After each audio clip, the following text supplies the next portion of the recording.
Good morning, everyone. Greetings. Can everybody just make sure everybody can hear me first? We're going to wait a few minutes before we get started so that everybody who's trying to get in, trying to sign up to get in, are able to get in. Don't come in late after we're talking. Let's see. Tajane, it's 11. Oh, Tajane said good afternoon. She must be on the East Coast. Oh yeah, yeah, exactly. Well, I mean, even on the East Coast, she's actually it's only it should be It's 11. 12.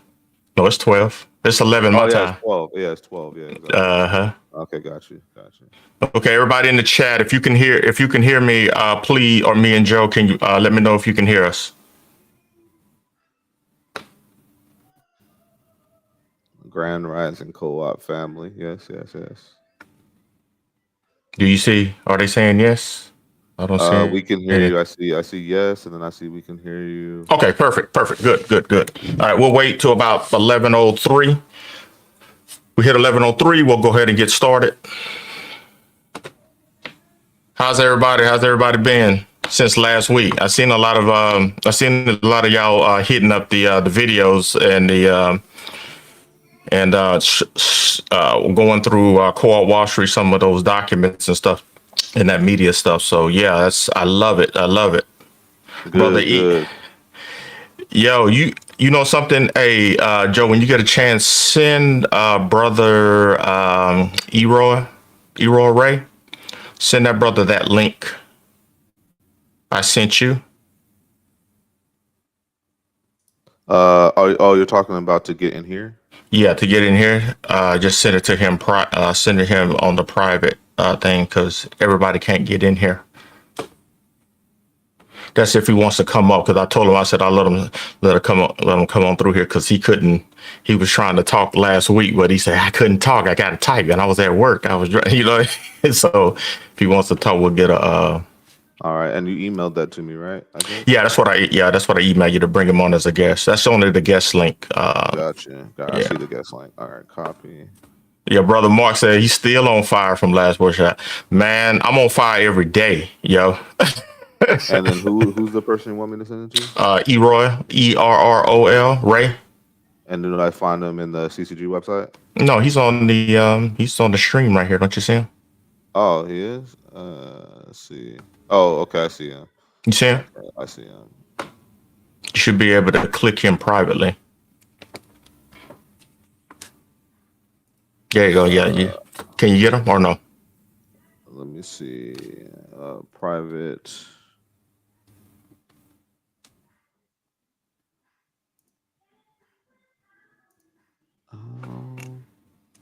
I can't like select somebody to do a Oh, private that's chat. right. That's right. Because they're not in here. They got to be in here. No, that's okay. That's all right. That's all right. We'll work. Next May and probably sometime in the future. We'll test. Go ahead and doing one of these sessions inside of Co-op Wall Streat. That way, it'll be a little. It'll be more intimate. Going back and forth and being able to talk and whatnot. Exactly. So I mean, I could email him that. Yeah, if you that's could. fine. Well, yeah, if you see his email back, I don't think his email is in here. It's on the other one. All right, so All let right, me let me let's see. All right, so let's go. Let's go ahead and get. I'm gonna go ahead and get started. I'm gonna go ahead and get my screen shared here.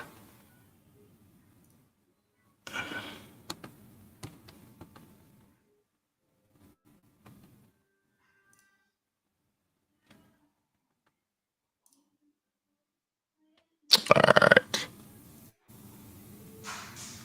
And as we go, Joe, just when you get a chance, bring you, you can bring up when we come to the comment sections. All right, let's go. Hey, good morning, everyone. Welcome. I decided to change this up a little bit. So instead of doing just like a workshop, and I said, well, I did tell you I was going to do masterclass during the week. I said, well, wait a minute, let's go ahead and just do this Saturday today, do a master class on business development and capitalization, control versus ownership. All right, because business development is very crucial, very important, and the capitalization of that business to show the connection and the ownership that you have with your business. Okay, because a lot of us now we're out here. We got a business. We think we're doing something, but we don't own nothing because we don't have it properly structured. So this is going to be a step-by-step walkthrough of what to do. I broke them up into segments on this PowerPoint so that you can go to each section that you need in the process. This works whether you have a pre-existing business or you're just ready to start out your business. You can either correct it by going through these steps, or you can just start from scratch and bring yourself your business up to the point that it needs to be. And remember, the way that we're structuring this, it could be done whether you're going to sell your shares publicly, like how we're doing it in our venture, or you don't have to. You can say, hey, you create value for yourself, and then you want to turn around and, hey, somebody wants to buy your business. You can still sell your shares privately to that private buyer who wants to buy your business. Okay, so there's all sorts of techniques that you'll be able to do with that. All right, so we're going to go ahead and get started. Of course, you know what I like to do. I told you I don't tap dance. I don't do all that. But this is not legal advice. This is for educational purposes only. And when I mean educational, yeah, I'm teaching you step by step what we're doing so you can duplicate this process. Now, of course, a lot of the stuff that I'll be sharing, I am referencing legal statutes and codes and stuff. Of course, you know about our Bibles, right? The U.S. Code, UCC, and whatnot that we utilize to understand contract law, how we form, what gives us the authority to do a lot of things that we do in regards to creating a business and operating in commerce. We have to follow those laws, so I just make you aware of them so you can understand how to structure and create your own style and technique for it. All right, this is the business development segment. We're going to go over that. After each segment, we are going to pause for questions from that segment. So please hold those questions. You can make comments in the thing, but if you got a question, go ahead and just put it in there, keep it in there. Joe, if you can keep track of that for me. And then make sure that I want to make sure it's just a few questions, y'all, not a whole lot, because we got to go through multiple segments and stuff. But I just want to go take questions on each segment just in case someone has a quick question before we move forward, so they're not lost when we go to the remaining segments. I don't know if Michelle is talking about me, but I'm not Al. I'm Joe. She said Al looked like he about to play Grand Theft Auto, and I'm like, I'm the only one with gaming headphones on. So. Oh, that's funny. That is funny. Let me see where we at. I lost the chat. Right now it just says hello everyone from DC. There's one person that said that they weren't able to hear. No one LOL. Oh, no one Lola. I think that says Lolita. Lolita, something like that. She's the only one that said that she couldn't hear. Everybody else said they could. Oh, okay. Before we start, let's make sure she got everything. Let's make sure we can get her. Did she check everything? Let me see. You can type in the chat, right, Cantanin? I lost my chat. Hold on a second. Okay. Or somebody in the chat ask no one Lola if she's capable of hearing now. Okay, Roberto said he can hear. Mac Mac said he can hear. Check your settings, Lolita. Make sure you check your settings on the thing and give authorization for your mic and your headphones to come through, because you might have yourself on, not.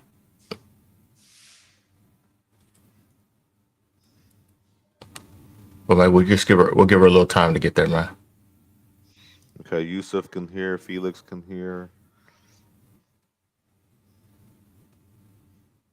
Alvin can hear. Okay,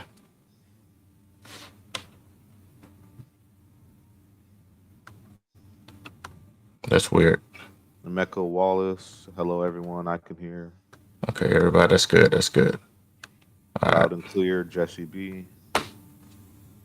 All right. So let's go. Okay, so I'm gonna go ahead and your brother Al. What's going on, brother Al? Before you get, I know he's listening to it before he gets on this flight. Appreciate you coming through. Lolita, this is going to be recorded for on the membership site. If you're a member, it'll be available for up to 6 hours on YouTube. And then I'm going to take it down. You either have to be a member on YouTube or a member on the co-op to be able to have access to these videos. These videos are for members only.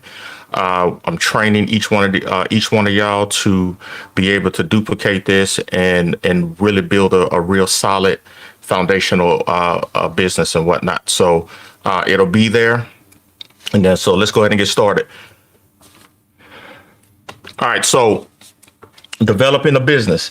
Now, understanding business structure will help you learn and see how people and companies, including governments, are drawing off of your intellectual property and your natural resources, which we all equate. That's what is our labor. All right. Okay. So before you start a business, you have to ask yourself, what is the purpose? What problem you're trying to solve? Is this going to establish the identity, knowing those two things, and you being able to establish the identity from your business, something that is distinctly different from who you are? Okay, we're going to first focus on each one of these tasks. And once we are finished with this section, I'll take a few quick questions before moving on to the next part. Keep the questions short and specific to the point, please. Okay, so let's start creating our business by first finding the purpose. We're going to use an example only. Remember, everybody, this is an example. Okay, so I don't want nobody getting this and like, oh, this is how we're doing it. No, this is everything that we're doing here is an example. It somewhat mirrors what we're doing. So to distinguish from this, what we're doing as an example, you need to read this separately and then read our business plan, our offering memoranda completely separate from this, so you can know exactly and specifically what we're doing. So there's no assumptions. Okay. Like I said, we're going to use this as an example that is related to what we're doing, of course, with multiple purposes. So we can break them down and assign each purpose to a business within the ecosystem. Now, this method of determining the purpose applies to all types of businesses. That is why I will use multiple examples.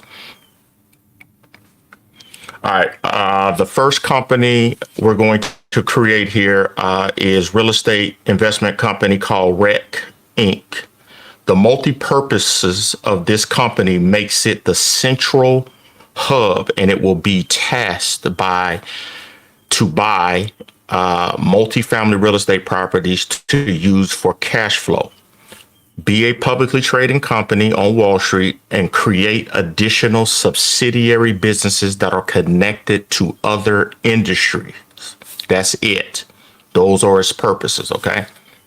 Now, this is how this company here will make money. This is its identity as a buyer of real estate assets. Okay. Now, our next business is a real estate holdings company called Rec Holdings Number One LLC. The purpose of this company will be to hold a single family, a single multi-family real estate property, okay, to use for cash flow on the public side as the debtor. That's it. This is how the company will make money. This is its identity as a holder of real estate assets. Now, the master trust.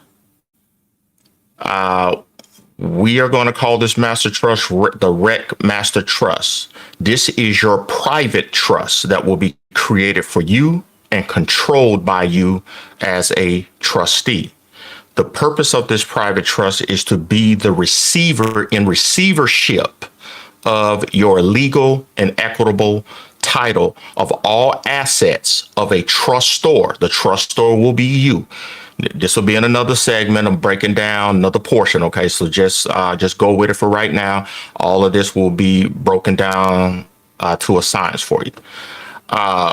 In which the trust, all the assets of a truster, in which the trustee of the said trust will manage, control, administer the trust and its assets in their fiduciary capacity for the benefit of the trust beneficiaries as instructed by the truster via a trust document.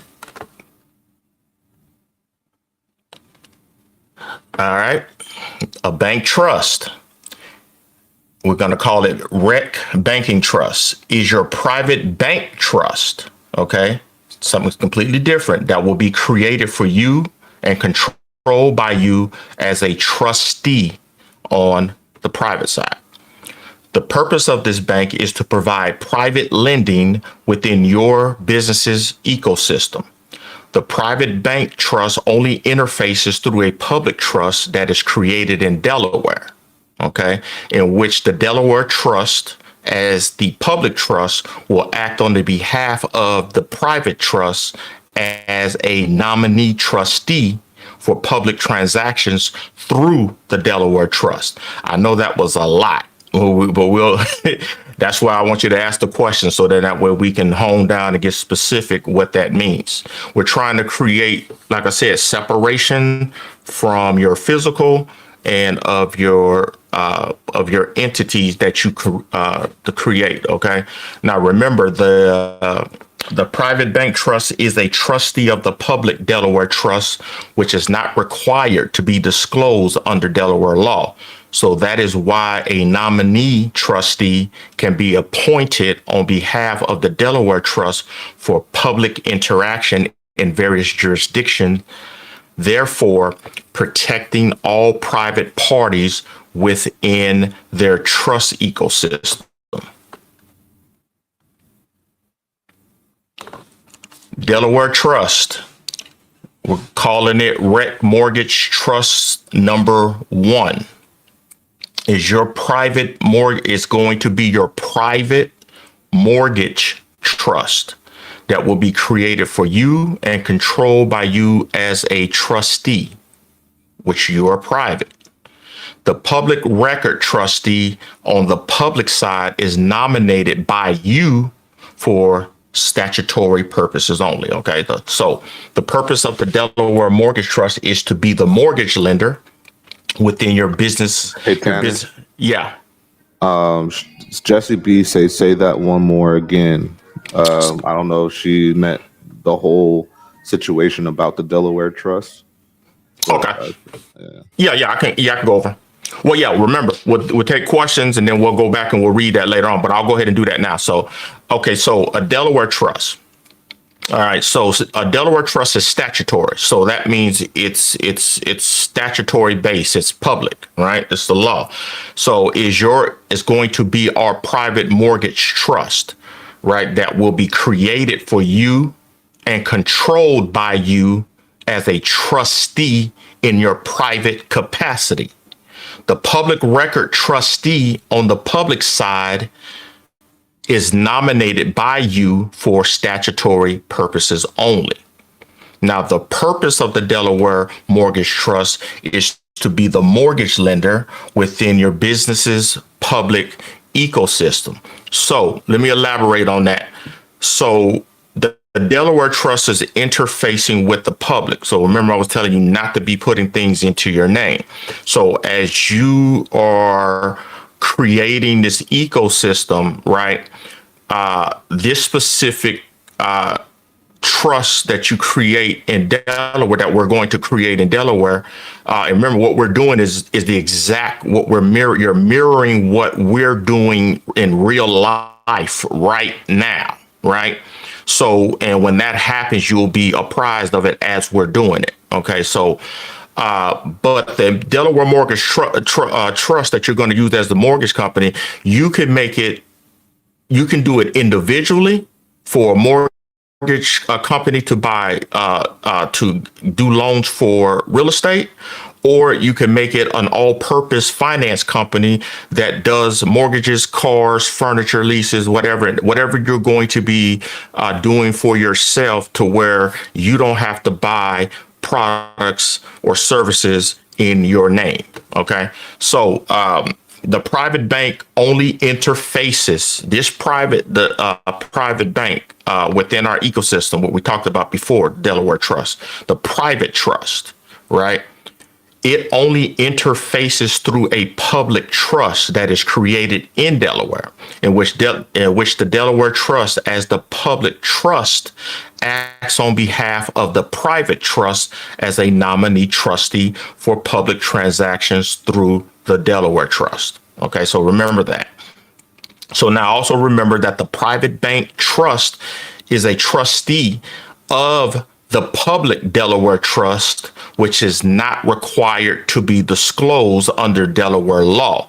So that is why a nominee trustee can be appointed on behalf of a Delaware trust for public interactions in various jurisdictions, therefore protecting all private parties within your private trust ecosystem. Okay, so I know you're going to have a lot of questions on that. Make sure that you get them, and then we'll go over when we get to that the question portion under the segment. Okay. Now let's want y'all take a brief look at this diagram here. Okay, so let's refer back to the video, What is Money? So hopefully a lot of y'all at least watched it as at least once, because everything that I was saying in there is going to is coming out now, so then that way now you're going to understand the mechanism on why that episode said what it said. So it's a part of how everything is structured that we don't see and don't know about, because we never thought to ask those questions. Okay, so let's refer back to What is Money, where I stated that banks do not loan money. In reality, in all commercial transactions, any commercial transaction that you ever think about, that you've ever done and will do, there's always a source in which capitalization of a transaction has a distinct beginning and end. That means somewhere money was it was in some type of account or whatever, or created in something in an account to facilitate that transaction of a loan to one party to another, right? So in reality, if you think about it, you're thinking, okay, if I go to the bank and you believe that the bank loans money, your first instinct is that the money is already sitting in a bank's account. You think a bank has a bank account where it has money that it loans from, right? That's your thought process. But once you start to not negotiate, but investigate a little further and start to ask the questions and start seeing what's going on, you'll see that's not the case. Okay, so that's where where that episode is breaking it down, that the money creation process starts within the account That's why they call your account a loan account, right? And that loan account has an accounting, you see. So that means anything that's placed into that account, there's an accounting that can be traced, which what I was speaking of, the source of funds, you see. So that's how you know who funded the account versus if you'll know if the loan came from someone else or how the loan was created and how that process. So you want to go further, go back to that episode and read it in a little further until it starts to click if it hasn't already. Like I stated before, not just in What is Money, but in other videos, you have to know the story of your instrument. You have to know the story. You have to know the beginning, how it was created, where it moves to, where it's at right now, who benefited from it, who didn't benefit from it. If you can't tell the story of that instrument, then it's just crazy that people don't understand that, right? Because it's like if you don't understand your vehicle or your car and all you do is just drive it, right? How do you understand how it operates, how it functions? So the same thing should be applied to instruments because they have a systematic ecosystem for these instruments, and we're just giving it to them, right? And not knowing. So that's my purpose, is to make sure that you're aware of that so you can start functioning in a manner that would be, that would be conducive in creating generational wealth and passing down this type of financial information down and keeping that in your family from generations to come. So let's see. Like I said before in other videos, you have to know the story. If you know the story of your instrument, that affects you and the legal and equitable title of your assets. Because in the other episode, part two, negotiable, I think it was negotiable instruments, right? We talk about the legal and equitable title. And if you don't have access to your legal and your equitable title, then someone has more power. So we only been focusing on equity, right? So now we're going to be focusing on the legal aspect side of it, so we know how to keep those two together. Okay. So the question is, why can you not source the origination of the capital in your bank account that was established to create that loan, as I stated earlier? The answer is simple as it pertains to this specific class, right? The purpose: banks, lenders, or any financial institutions that are licensed to handle other people's instruments are businesses. And a license is required to establish a fiduciary duty to us as clients, right? This is important because you're going to be emulating this type of behavior, but not in a fraudulent like manner. You're going to be doing things in a fiduciary manner. So you need to know the function of what we're talking about. Let's see. They know, as clients, right? They know we're unaware of the law, regarding the handling of negotiable instrument, because I haven't through the time that I've been in this 30 plus years, right? I've never heard anybody talk about, all I've heard people talk about was money. I've never heard anybody talk about assets. I hear them say it, not individuals, but all I say, I got to go to work to get this money. Oh, I gotta go do this to make this money.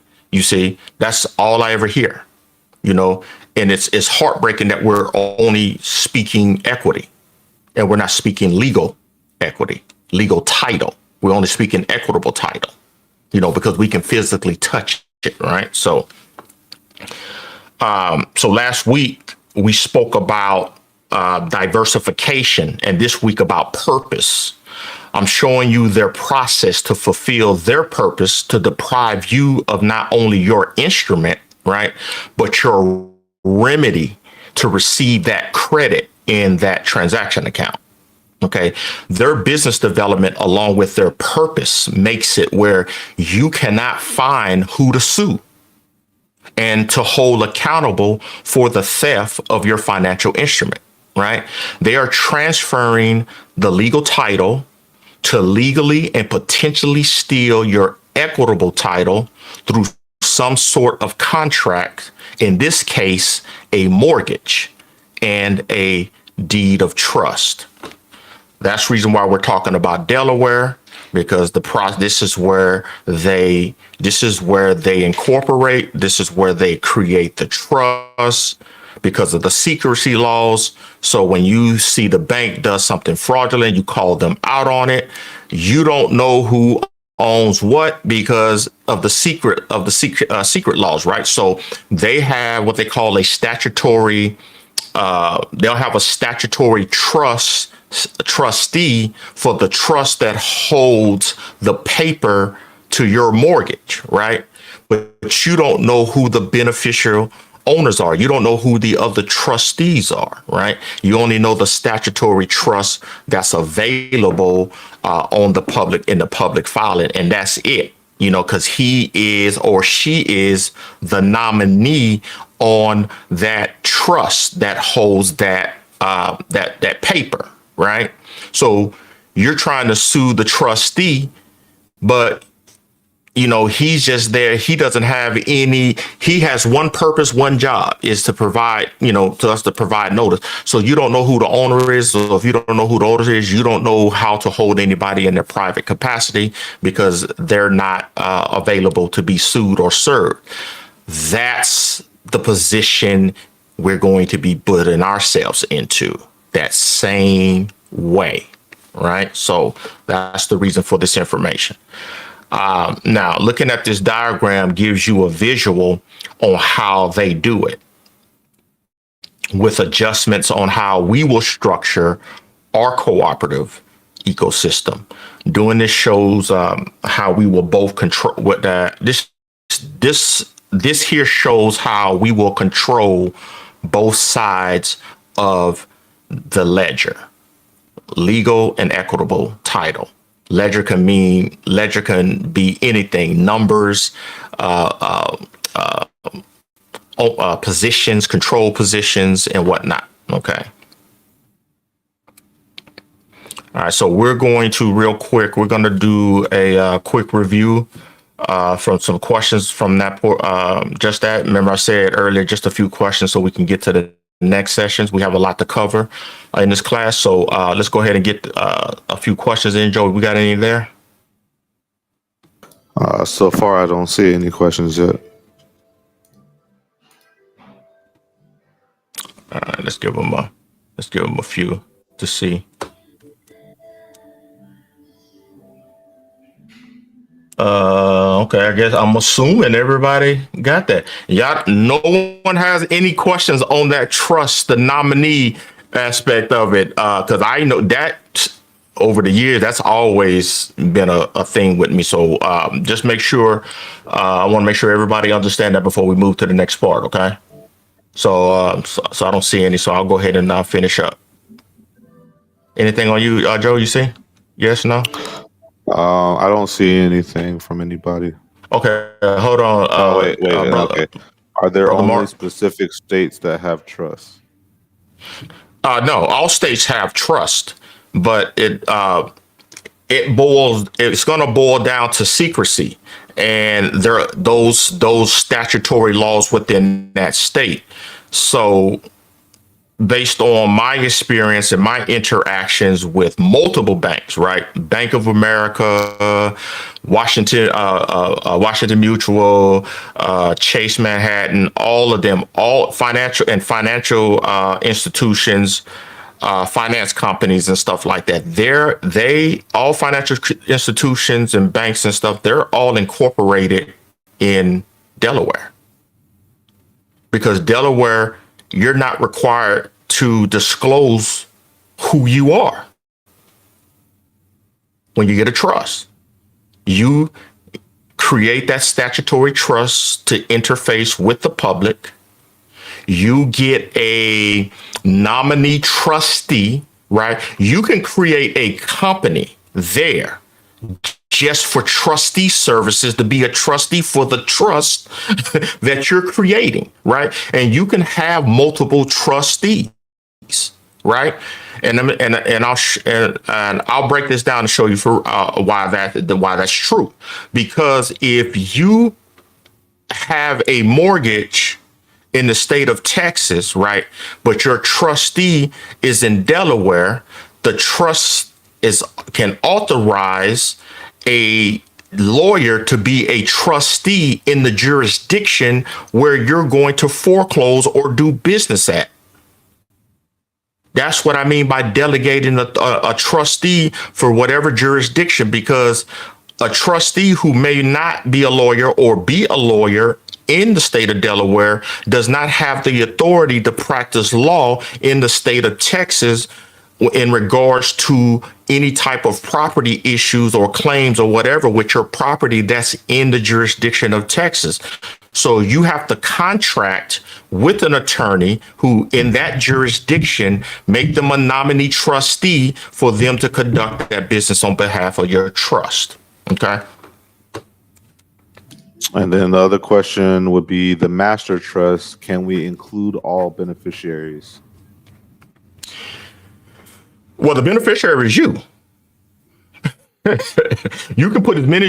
Your master trust is not public.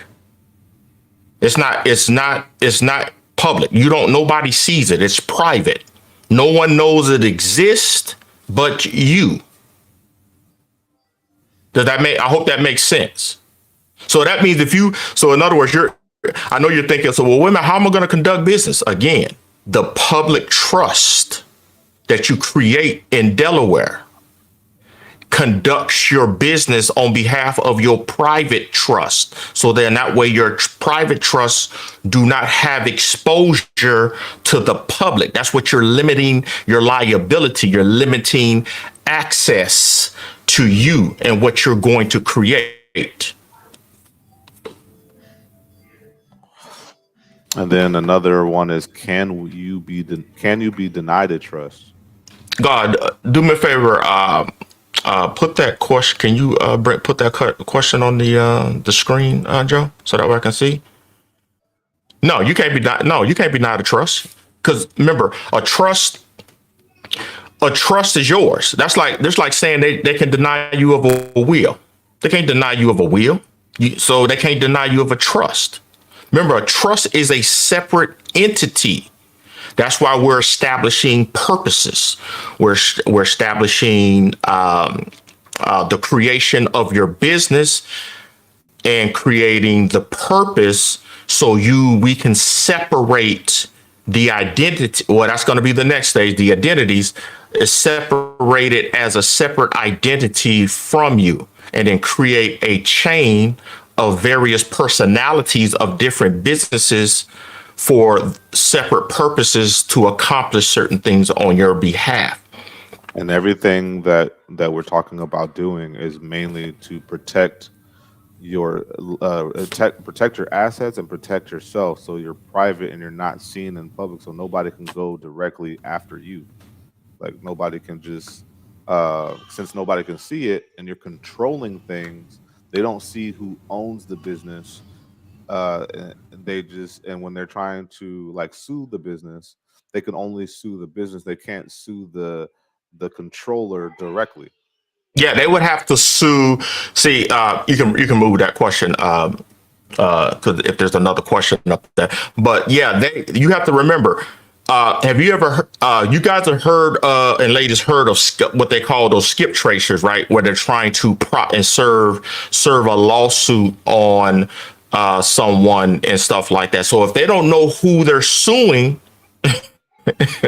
they can't file nothing against you. That's why you're using your entities on the public side, which is your trust or whatever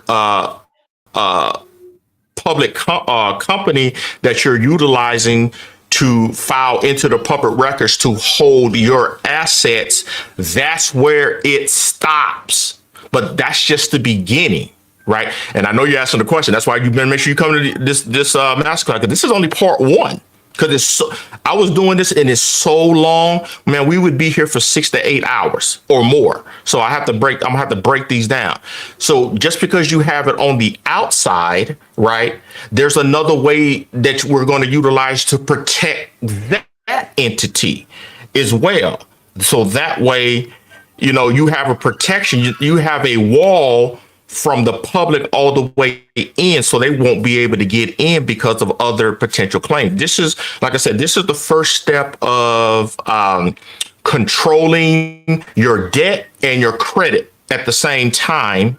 So where you are the debtor and the creditor at the same time, because you notice I said that you see on that picture there, I am showing that the entity that we're creating, Rec Inc., they are, well, no, not yet. Let me not get ahead of that. But yeah, we're going to show you how you're controlling the credit and the asset, the credit and the debt. Right. And I know you're wondering, well, how are we going to get the money? And don't worry about that. We going to get to that. Let's focus on the structure, because I know somebody gonna have a question. Well, how are we going to fund this? You already know how we're going to fund it. I'm just going to break it down, but not right now. To just focus on the structure of your entities first. Okay, so I'm gonna go to this next question. Leslie, can we elaborate on the selection of the public lender that we're choosing? Well, you're not selecting a public lender. You're creating it. It's yours. You can make it whatever you want. So if you have a car, you have a house, you have furniture and whatnot, you want to have a separate trust for each one of them. Why? Liability purposes, right? And you want to create commerce between those trusts that you control. Right? Because if you have a house trust, the house trust can lease furniture from the house trust so it can furnish the house. The car can have a lease agreement between the house trust to park in it. And if you're the trustee and you're discharging your duties, you can create a lease with each one of those trusts for you to live in the house, lease the car, lease the furniture. You see how you're the creditor and the debtor? Because you're paying each one, you're creating liabilities, right? So guess what? You protect yourself from liability, tax-wise, or anybody that's trying to sue, because that specific trust, whatever that purpose is, owns those assets that are holding in there that you're using and conducting business with one another. Let's see. Jesse B says Delaware always presented as a way to save money of incorporated, but the real reason is to hide corporate. Can lawyers force this information during discovery process? No, because if you go to Delaware and you read the law, if that was the case, well, hold on, let me use my personal experience. No, you can't. I did everything. I subpoenaed. I did financial regulators. I did everything. I don't know who owned what. You see what I mean? I had to literally go into Wall Street. I had to go to Wall Street, look through their records to find out how this stuff was being traded on Wall Street, but I still couldn't access. You cannot pierce this corporate veil with Nevada. There's only one way that you can pierce, and I don't have that on the slide. There's only one way that you can pierce the corporate veil of what you're doing, a trust and whatnot. If you have a debt by a third party lender right now, and you try to move that asset into a trust, You just brought the baggage. You just brought the door open. They can pierce right on through that because you tried to transfer your asset, the equitable asset, over into the trust without the legal title. You gave away the legal title when you signed that mortgage, that deed of trust. You understand? You gave away the legal title. The equitable title is your beneficial right to use the property. Okay? That's what that's there for. So that's the reason why when you default on a so-called loan, right, they go and they file for eviction, and they can evict you like a tenant. So they're evicting you because you no longer have equitable right to possess because you've already given up legal title. And so they start the process all over again. Once they evict you out of that property, they use the property as a facilitator to get additional instruments, negotiable instruments for another party, and they do it all, and they do it again. They rinse and recycle the same thing over and over again. Remember, a bank is a business, and it's in business to make money. So you have to know how they make money. We're going to duplicate and emulate that to keep the third parties out of our financial ecosystem. Henry Wallace, is Delaware the best place to set up a trust? Yep. The statutory trust. You don't need to file a private trust anywhere. A private trust can be created from thin air, and y'all don't have to worry. Y'all don't have to worry about how that's going to be done because we're going to do it. Each one of y'all that are members, we are working on to where I'm going to put this trust. Well, just the information to be filled in onto the website. So when it's time to create your trust, you just type in your information. It populates the information into the trust document, everything that you're going to need. But you still need to learn what the document does and how to discharge your duties as a trustee, because we are going to create the trust. I am going to create the trust, right? I can't put myself or yourself in a situation to allow you to set a trust up and me not knowing your personal situation, right? I don't know if you got a pending lawsuit. I don't know if you got this going on over here, right? Because if you set up a trust and you have pending litigation, that is the entry to piercing your corporation or your trust, right? So if I create it and then I nominate you as the trustee, now we have an arm's length transaction. So if you got any type of situation, they can't come in because your assets are not the ones that were transferred into the trust. You see? That's what the stock is for. I'm just going to leave it. I'm not going to say anything else about the stock. That's what the stock is for. The stock is to transfer the assets over into the trust. That's what it is. Nothing should be in your name for that purpose. All right, family life. Let's see. So what's the difference between a trust and an LLC? There's a big difference between a trust and an LLC. Big difference. Well, an LLC is a business, and a trust is not necessarily.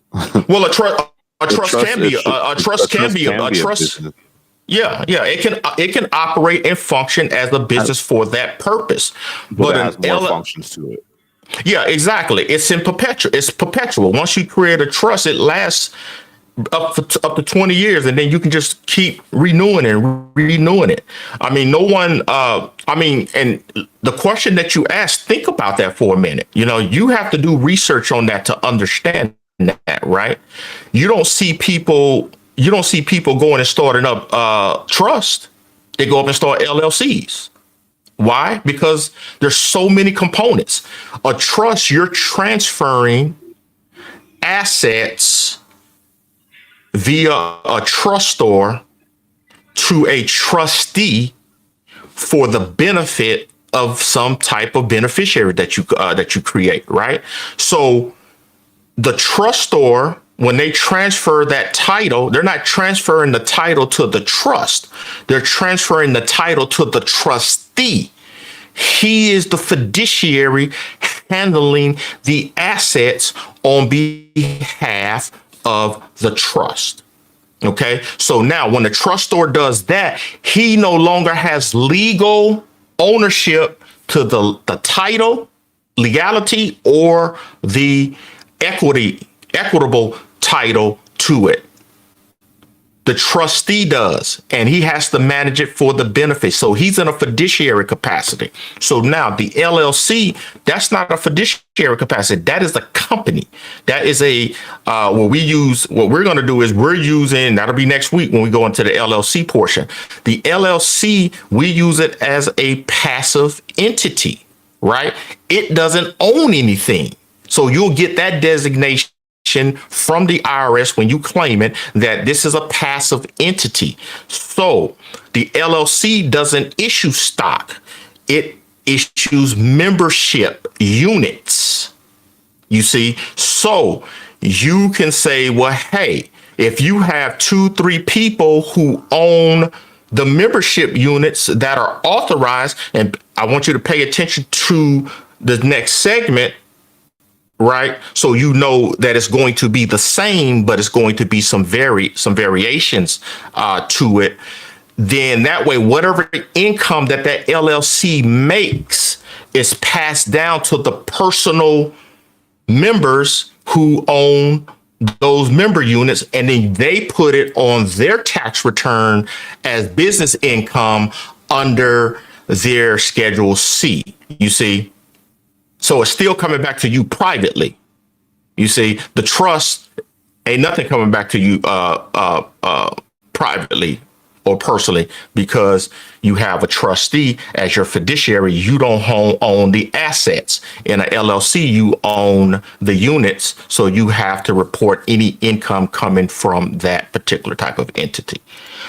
All right. So Miss Kellogg, can you explain again the Rec Holdings LLC? What is the purpose of this step? No, that's next week. That's you'll see. So no, just focus. I know people want to ask about the other stuff. Let's stay focused on the corporation, right? Because each one has their own separate identity and purpose, which I went over, right? So stay focused on the main one. And then we'll get into the other purposes of the entity more in depth. Okay. So do you need to set up a trust for each of your assets to do business between your assets? That's correct. Yeah, that's correct. Yeah, you could make your ecosystem as elaborate as you want, or you can just keep it as a trifecta of 4, 5, 6 working pieces. It's up to you, but I always say focus on the first entity. If you're not paying attention and understanding how the corporation structure works, you ain't gonna know how those other ones work. So, but the foundation is pretty much similar, but with some variations in it. So we'll stay focused. Let's stay focused on the corporation. We'll get to the next one. Miss M, hey, no, it ain't a money flip, because we're not working in money. We're working in assets. We're working in assets. Remember, I said that earlier. People, when I was coming up, people are always talking about money, but ain't nobody talking about how they don't move in money. The system don't move in money. Money is let me see how I can say that. Money is used as a remember what we talked about last week, Joe, where we said about culture, right? Money is a form of culture that they utilize and got everybody stuck on, and you use that terminology because it's a widely accepted term, right? But here, they're over here on this other side. They're talking about assets and moving and all of this. But then they interface it to the public with money, but the asset is interfaced in the private. I hope that made sense. We good on the question. Let's get on to the oh, great questions. Yeah, great questions. I think there's only the last one is this one. Well, see, that don't even come into play. We don't see, they got all these different names for things, right? Allodial title, all of this down. I'm breaking it down just to what the basic definition is, and that's legal and equitable title. Keep it that simple. When you start getting into all the names, like all the titles that you've heard over the years and stuff like that, they confuse the hell out of people, right? Because they try to use them for different things. So just think of it this way: legal title and equitable title, and that's provided and attached to all type of asset. We keep focus on that, and we'll be able to navigate a lot simpler instead of trying to hold on to all these terms, right? So let's keep it to the basic terms. So all right. Let's move on to the next one, Joe. All right, so okay, so now let's go into what is the problem of this example entity that we're creating. What problem are we trying to solve here? So in developing a business and finding its purpose, let's now focus on what we're trying to solve with this particular business entity. Okay, so the question is, why do we want Rec Inc. to buy real estate, right? What is the problem? There are several issues that all have a contributing effect on the problem.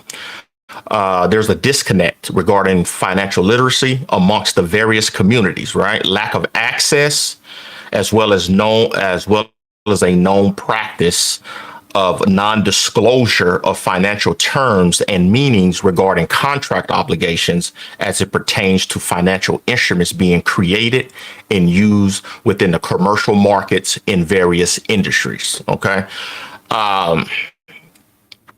We are specifically speaking about real estate here. Okay. So let's stay focused on that. So our access to it is being controlled and manipulated through our lack of knowledge as it relates to financial instruments and how banks and other financial institutions are obtaining and misusing our private negotiable instruments without legal and equitable compensation, as well as identity theft and the charade of making people believe that we must use a credit rating system to access credit from the bank and other financial institutions that they do not have prior to acceptance and deposit of any negotiable paper from their clients.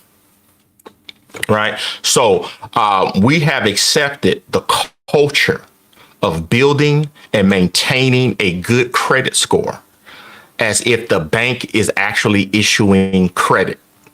Appearances can be deceiving until you start researching and listening to what is going on in society, right? We have to focus on what reality is and what is just culture or accepted behavior, right? We have to focus on that. Which one is real? Are we going to do real, or are we going to do what's accepted in society in regards to the behavior, knowing it's a detriment to your financial situation, right?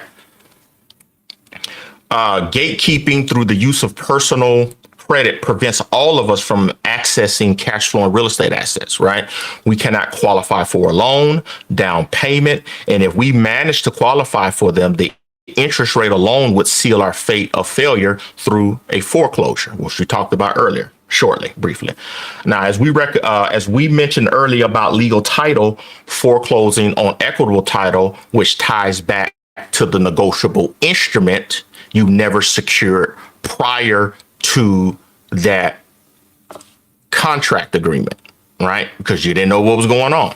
Now, how can we access right? This is the question.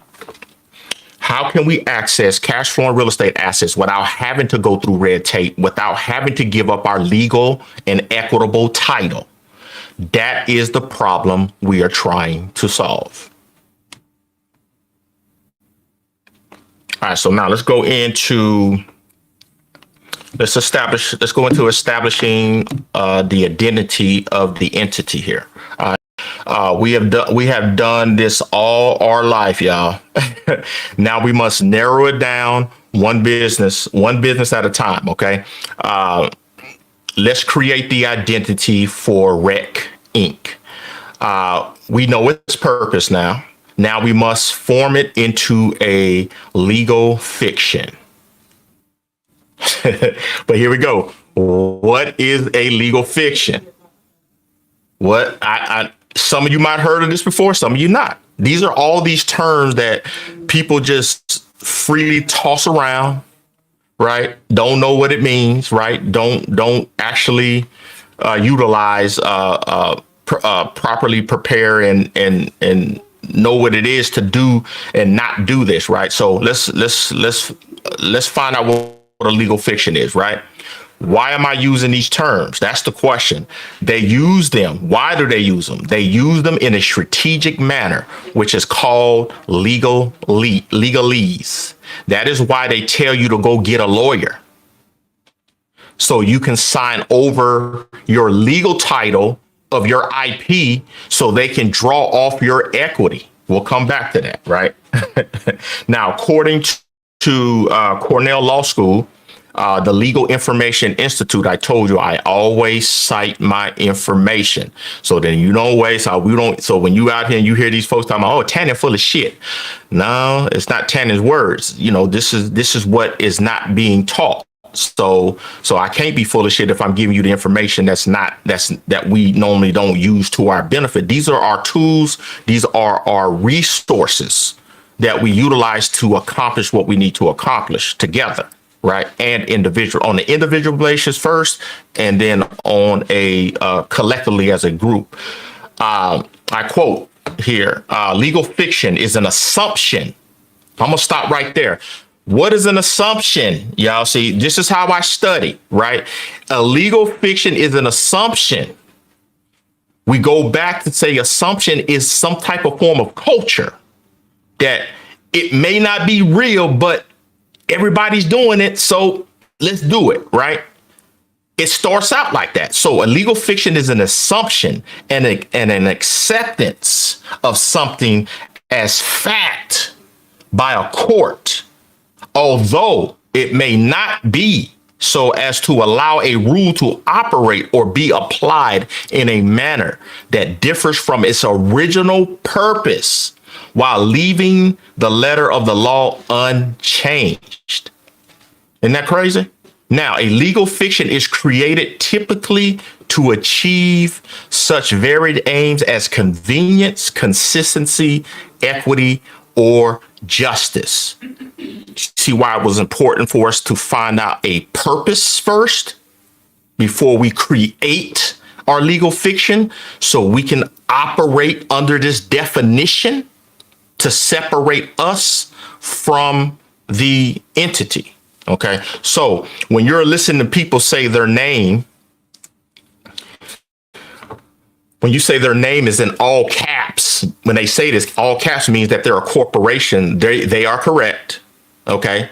But see, it's okay to say it's so correct now, because I just explained to you the definition, the legal aspect of it.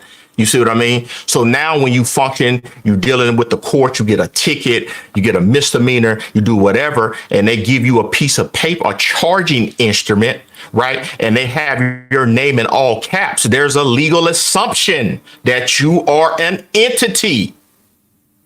And if you don't say anything, then the assumption is true. So you acquiesced into that agreement. This is how we fall into these contracts and wondering why the hell do I have to perform on something? Because you're not reading the documents to respond properly, right? You're giving them jurisdiction. We talked about jurisdiction last week. All of this is connecting. That's why I want y'all to make sure that I'm sorry, I'm yelling because I'm getting passionate now. I'm getting it's some powerful stuff. But you have to start seeing the connections. How did I get into their jurisdiction? Oh, what did I do and what did I didn't do? You see, that passive law. In another video that I talked about acquiescence, passive law called tacit law, right? That you can enter into an agreement and it be recognized by your actions, which is your silence or inactions. Okay. So when they say that your proper noun form, I'm sorry. Oops. No, they are correct. Yeah. The difference is now I can explain to you the detail. The difference is now when you hear that this time is when you know it's correct because it was explained to you in a way that it was understand instead of it being presented to you in a way as a business opportunity to you to get over on something without actually having to physically and mentally learn it the proper way, right?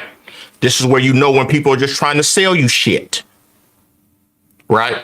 Instead of not looking out for your well-being. We're on this planet together. We're on this earth for a purpose. We all have a purpose and a responsibility, a fiduciary responsibility to one another, right? I'm just doing my part. I can die tomorrow and I've done my part. You see what I mean? But we have to stop being selfish, yo. We got to stop that and start and looking out for one another and providing the data and the information that we need. So then that way we can forge a society that we can live in to separate ourselves from these barbarians, right? So that's just something to think about. So now your all caps, your name, when it's in all capital letters, right? It is a legal fiction. Your name in proper noun form is your physical intellectual property. That is your person. That is your personal, right? That separates you. You need to know that. Because what do they tell you in school? They teach you that, but then they contradict you over here.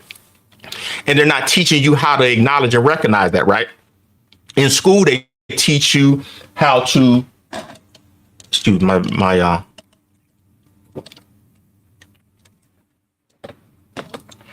in school, they teach you to write your name properly, upper, lowercase, right?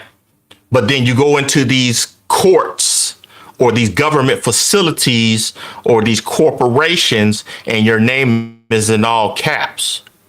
Why? Why? You see? So now you know, now you're getting to see why that is.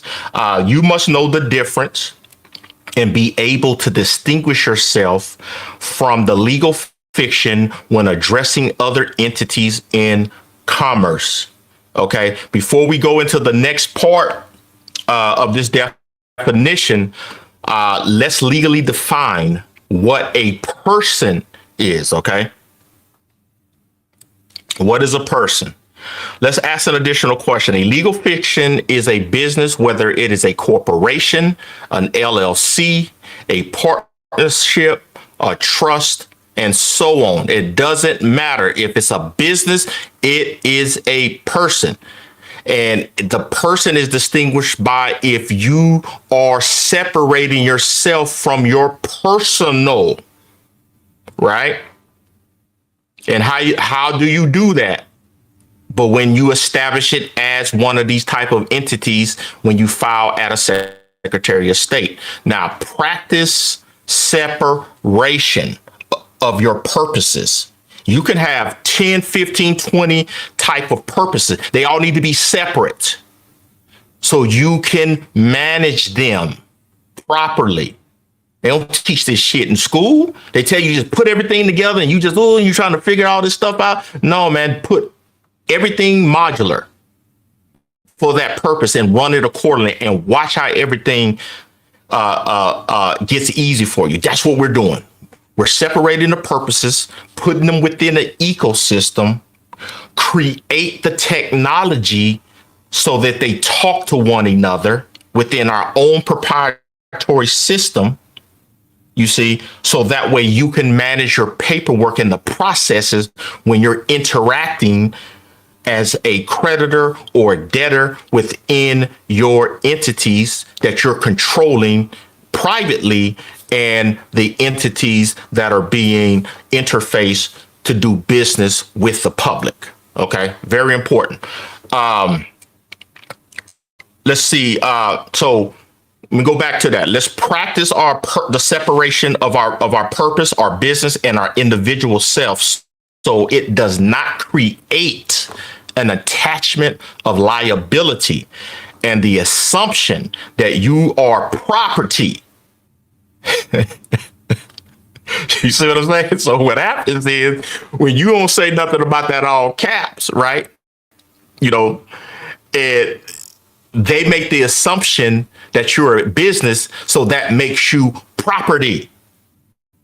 So when you default, they're coming to seize the property, the assets, your physical being as collateral to back the paper.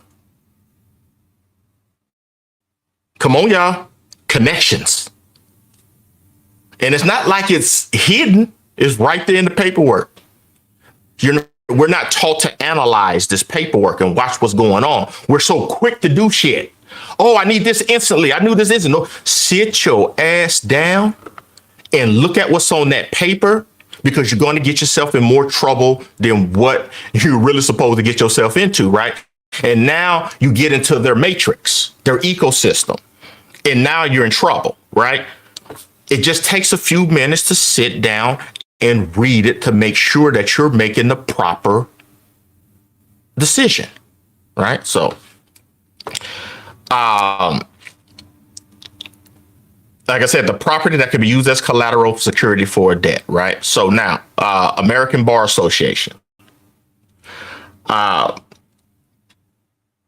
know who they are. They give licenses to these lawyers, right? And I quote, this is a quote from the American Bar Association, right? The plain meaning of words can get mangled in the hands of a clever lawyer. I didn't say that shit. That's what they saying. So you see, the lawyers, they clever. That legalese. We talked about legalese earlier, right? That's what that means. That mangled can get mangled. They twist words. They're not going into those court systems to protect you. They're going in there to get paid off of you. So when you hire them, they're getting paid off of you, and they're also getting paid off the instrument that's filed by the clerk of the court, which is we talked about before: bid bonds, payment bonds, and performance bonds. Every time that a case, whether it be civil, criminal, family court, child support, don't matter what it is, those clerks are what you call bank tellers. They're filling out these federal bonds, y'all. Go back to them other videos. I'm talking about that, right? They're trying to get you, which I'm going to get into next. They're trying to grab you. They're trying to get you. Why are they trying to get you? I'm going to explain that here. Let me finish this quote. I'm sorry, y'all. I just be getting this. This is some powerful shit, man.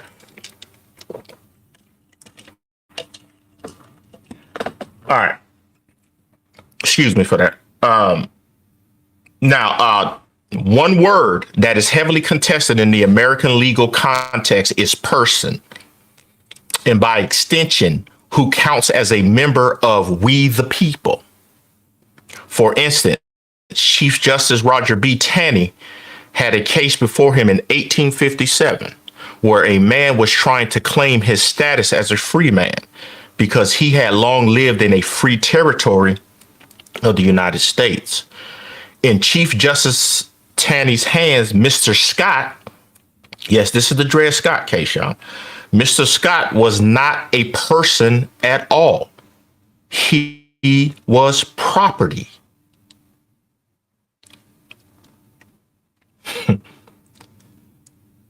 He was property to be bought, sold, and inherited. And the only rights Chief Justice Taney would protect were the property rights of its owner. In Dred Scott, the Supreme Court concluded that African Americans were not included in We the People. In the preamble of the United States Constitution, the court concluded that blacks had no rights, which the white man was bound to respect. At that time, we're considered property, right? And the courts only protect the owner of the property. You see why you don't put nothing in your name? Make sure that we put everything as property. You understand? Because that's the legal and equitable title, right? So of course, all that's BS. Now, we are the people. So I didn't bring that in. So I didn't want to bring it out of context. Just that specific thing in regard to make that point, and not saying that, hey, blacks ain't, that we're not the people. We are. So that's another lesson. At the same time, let me finish up this quote, right? It goes down further down a couple paragraphs. At the same time, the statutory powers of corporations expanded. The Supreme Court also decided that which constitutional rights could attach to the corporate form. The Supreme Court's approach to the rights for corporations can be divided into two distinct strains of case law, right? Interestingly, while the court has concluded that corporations are persons within the meaning of the Equal Protection Clause of the 14th Amendment, the court has made quite reticent to concede that corporations are citizens for the purpose of privileges and immunity clause. All right, let's get back. Let's get back to the rest of the definition of legal fiction now. Okay, so remember it said a legal fiction is created typically to achieve something. Okay, so it is important to make a clear distinction from an assumption of what you are and what you are not per that previous definition. Okay, so last week I spoke about law, LAW, which means land, air, water, jurisdiction. And water falls up under admiralty, right? So that's water jurisdiction. They are trying to capture jurisdiction from us under those three types of jurisdictions. Now, here's the second part of the definition of legal fiction according to Cornell law that I just read previously. For example, where a court cannot exercise in personam jurisdiction. So before we go on, told you this is how I study. This is how I research. I define the words so I understand what this paragraph is telling me, right? For example, where a court cannot exercise in personam jurisdiction over a defendant, right? So put yourself as a defendant. You in their court, right? And they doing business. You heard the term said course. We're doing course business. Are you here for course business? Man, there ain't nothing government about that. They're doing business. They're a company. They're doing business. What are they doing business? Why am I in their jurisdiction? You see what I'm saying? Or am I in their jurisdiction? You're not in their jurisdiction. They're going to try to get you in the jurisdiction, because they wouldn't have laws that say in personam jurisdiction. So let's read in personam. Literally, against the person. In persona refers to court's power to adjudicate matters directed against a party. How the hell did I get a party to this case? You see what I mean? So that's that reading and understanding, right? So as distinguished from in rem, So now let's go talk about NRAM, right? You see quasi NRAM subtype 2. Man, they got all of these different things that they're going to try to get your ass with. You see what I mean?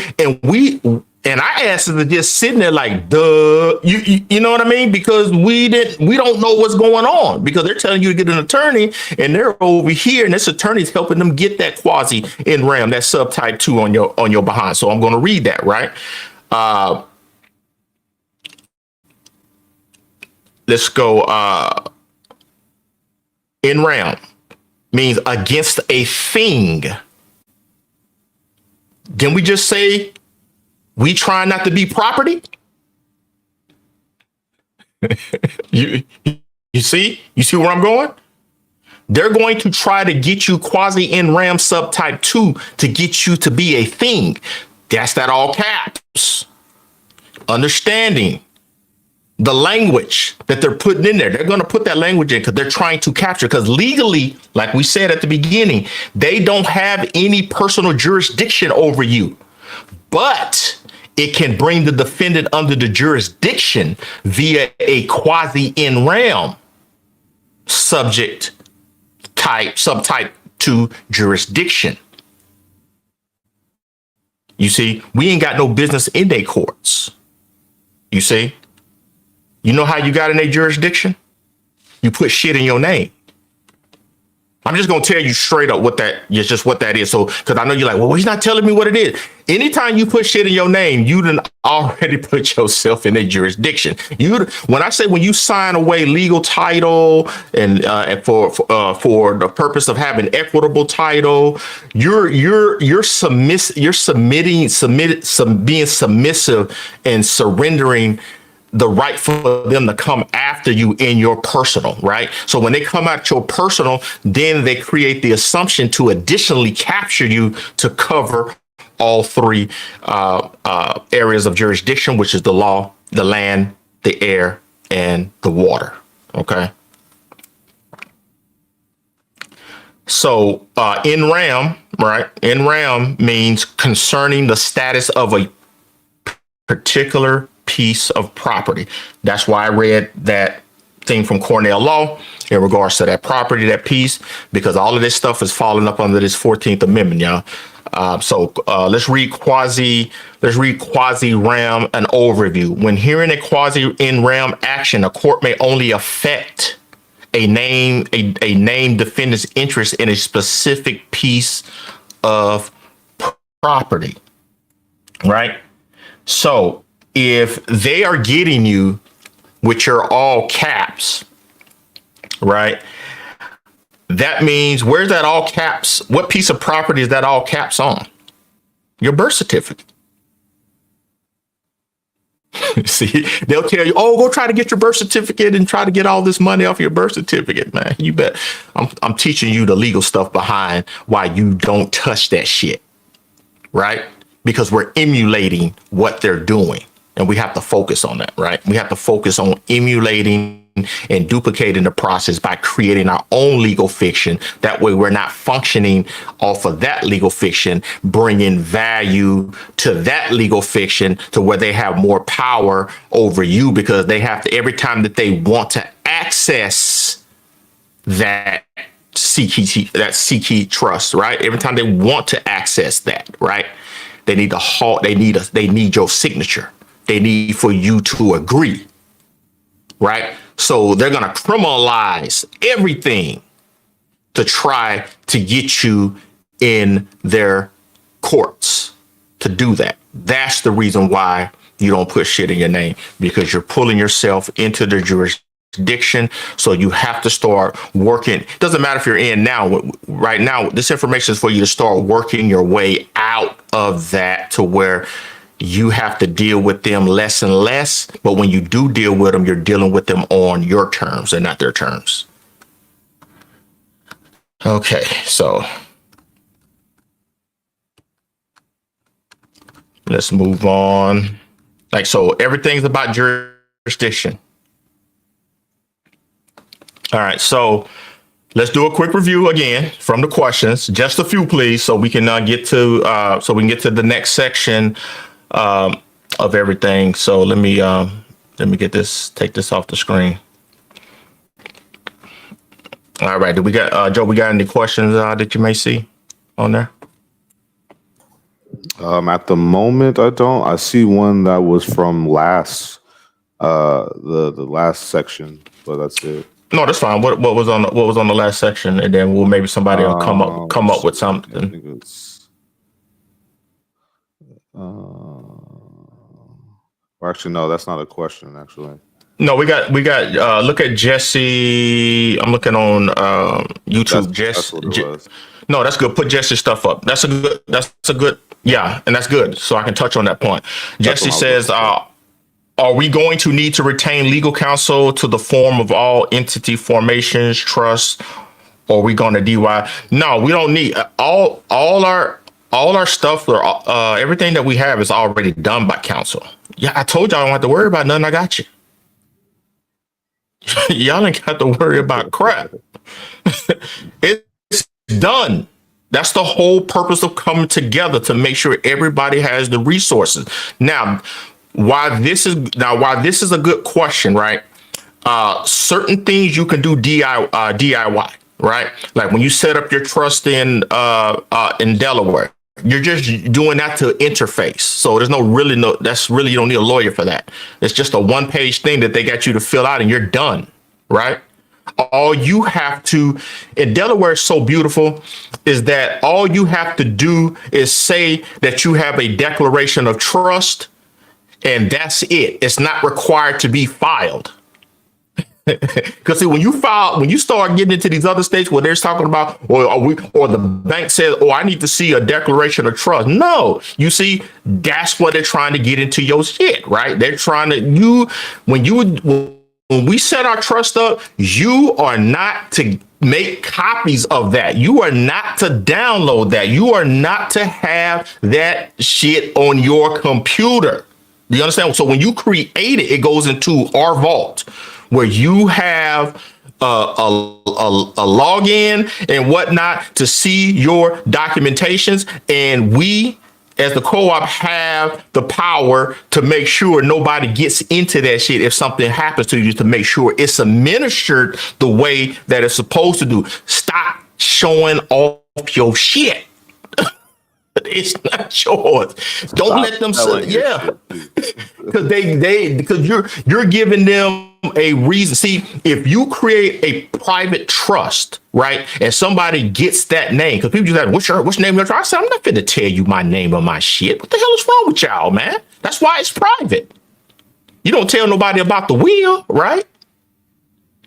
You just don't do that. So what you want to do is to make sure that you got your stuff set, and the only thing that needs to be public are the entities that are being used for that purpose to be public, like the co-op. The co-op is supposed to be a public entity because it's accessing the public markets for the capital. So the value of those assets that are created when we're publicly trading, we can transfer that value into the trust to fund the ecosystem, y'all.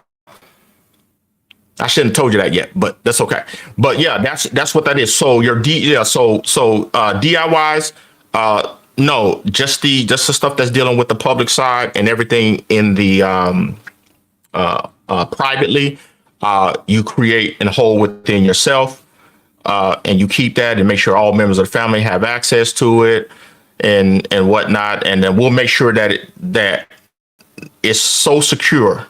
Yeah, we do. Let me put it this way. We have our own DocuSign, right? So we don't use DocuSign. We have our own version of DocuSign. You see, when I say when we're going to control our own shit, I mean we're going to control our own shit. So now everything that's on our servers are encrypted, can't get in. You see what I mean? Just so that extra protection of our documentation, right? So that's what banks do.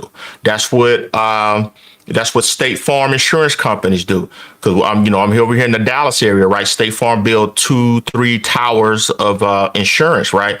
And they got the highest security that I've ever fucking seen. I'm like, I mean, y'all don't handle money, right? But they handle contracts. They handle assets. They handle that paper. You see what I mean? Why is that security so heavy to where you can't even go to the elevators, right? So think about that. Data is is a commodity by itself. Okay. All right. So we need to set up in Delaware, or can we do it in any state? What do you mean? No, you can't set up a Delaware corporation in any state, a trust in any state. You have to set up the jurisdictions, y'all. You got 50 states, including the whatever countries. When I showed you the Dun and Bradstreet, you and I hope I understand the question right. You want to make sure it doesn't matter where you're going to do business at, right? You can do, but you need to, if you're going to incorporate a company, pick a place to incorporate. And then when you incorporate, you don't have to live in the place where you're incorporated. So in other words, I'm hopefully this is the right, I'm answering the question correctly. If you set up a trust in Delaware, but you live, say, in Texas, like me or whatever, right? You don't have to live in Delaware to set one up. That's why you have resident agents, right? So we're going to go over that with the corporation in regards to your business when we have our separate classes on this. When we talk about, okay, this is what we did. Now we'll have a class where a masterclass where we're talking about the building of those relationships once we do this portion here. So you're asking questions in regards to what's going to take place when we establish relationships after our identity and the formation of our entities in place. So just be wary of that. That's coming too as well. We'll be talking about that as well. Okay, brother Al, go ahead and brother Al, put a statement in. Go ahead and put that up, Joe, if you can.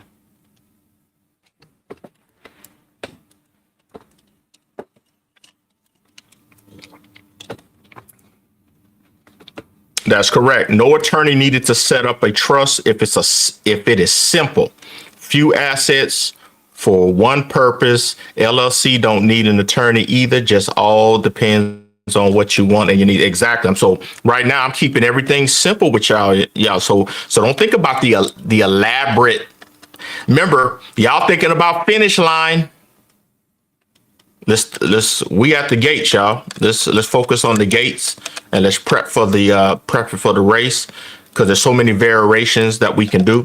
So we'll focus on the one entity, and then we'll create the next entity, then we'll create the next entity, and then we'll have our ecosystem. And then now we'll start establishing the relationships that which are similar to all of them. If you structure an entity in any state, you're always going to have what is it called? You always have to have a representative in that state. What is that called? I'm having a mental block right now. Not a transfer agent, but it's something, an agent. You're supposed to have an agent within the state when you incorporate, because you need to have that there for the purpose of legal process serving, right? So if somebody's trying to sue you, right, your company has a point of process service. Is it actually called a representative agent? It's an agent. Something I don't know why I can't think of it, man. You need a registered agent. When you incorporate, registered agent. That's what it is. It's called a registered agent. Oh, resident agent.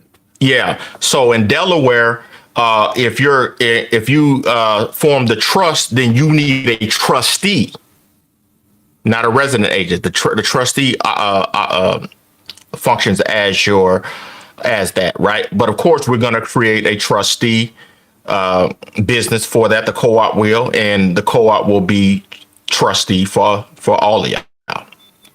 When y'all said it, when we set up everything. I'll ask if you were pertaining to state representative. No, it's a registered agent. So in other words, so if you're in Delaware and you're doing trust business in Texas, just say, right, then you would need to get a certificate of foreign authority to operate in the state of Texas. So like the co-op now, the real co-op, we are registered in Oregon, right? But I do business in Texas. So I had to go to the Secretary of State to get a certificate of foreign authority. But I'm an association. So I just had to get an authority to operate. So since I'm a co-op, it only costs me $25 versus if you have a corporation or if you have an LLC from another state and you're trying to do business in the state of Texas, it's going to cost you $750. You see what I mean? So we have to. So those are the type of things you want to be looking at. The cost if you're cost, because I'm very cost conscious with everything. You know, I said, well, why I got to pay this when I can do this? You see what I mean? And then I'll provide this over there. So and give that resource, whatever I find out, give that resource to make sure everybody's taking advantage of that. Well, we got another one, or that's it.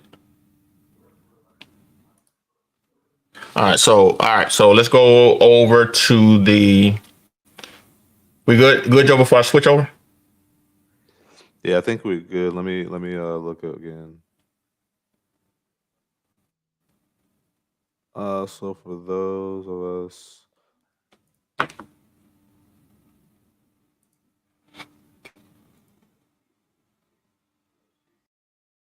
So okay. So this Taj Jeanette. Hey Taj. So for those of us that own parts of a company under our name, how should we go about changing what? Those shares to an entity that we're in control of. I think she's referring to stock, right? so I think so. So for those of us that own parts of a company under our name, how should we go about changing that? Would we sell those shares to an entity that we are in control of? Nope. And I'm coming to that. I'm coming to that. I'm coming to that in the next segment here. But remember, I'll answer it real quick, so I'll give you peace of mind. No, you're not. You don't sell it to your company. Remember, you just transfer it to the company. Let's go to the next segment, so you'll see what I'm talking about. Let's do it.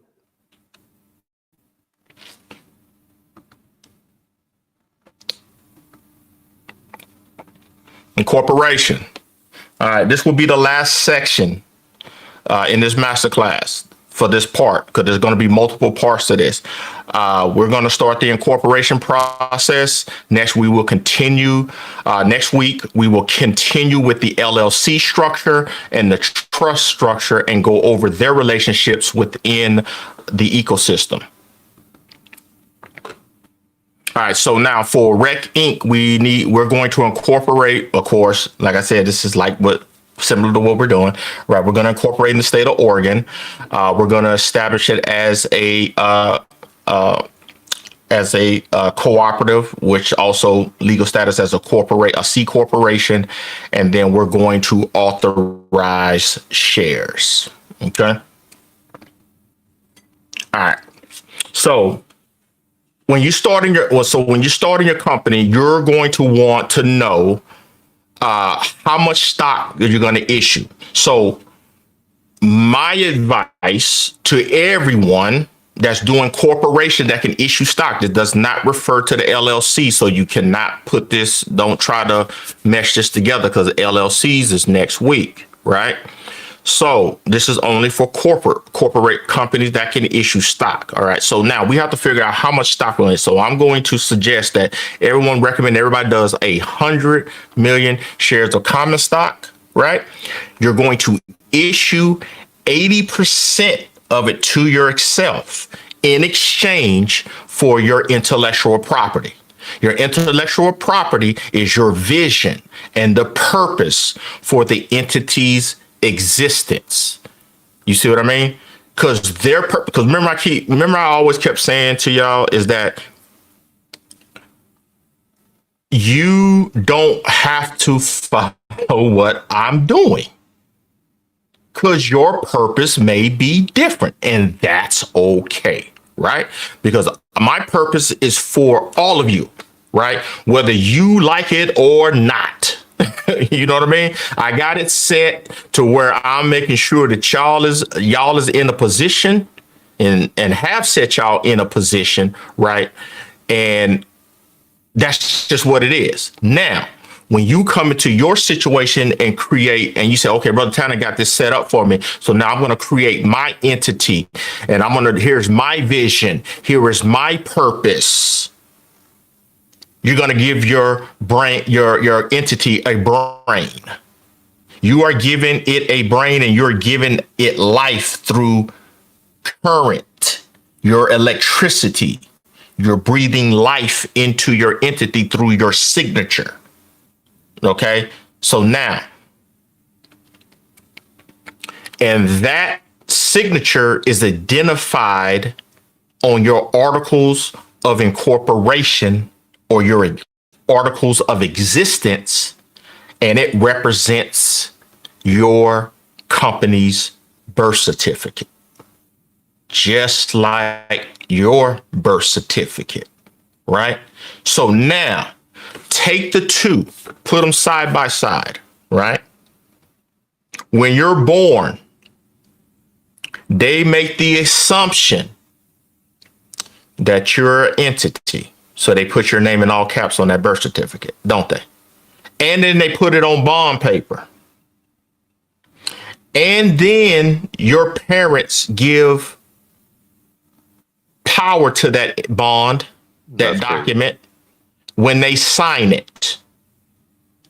You just created, your parents created a negotiable instrument from you, from the assumption that you were an entity, so they ran with that paper. You see what I mean? Now you're emulating the exact same thing.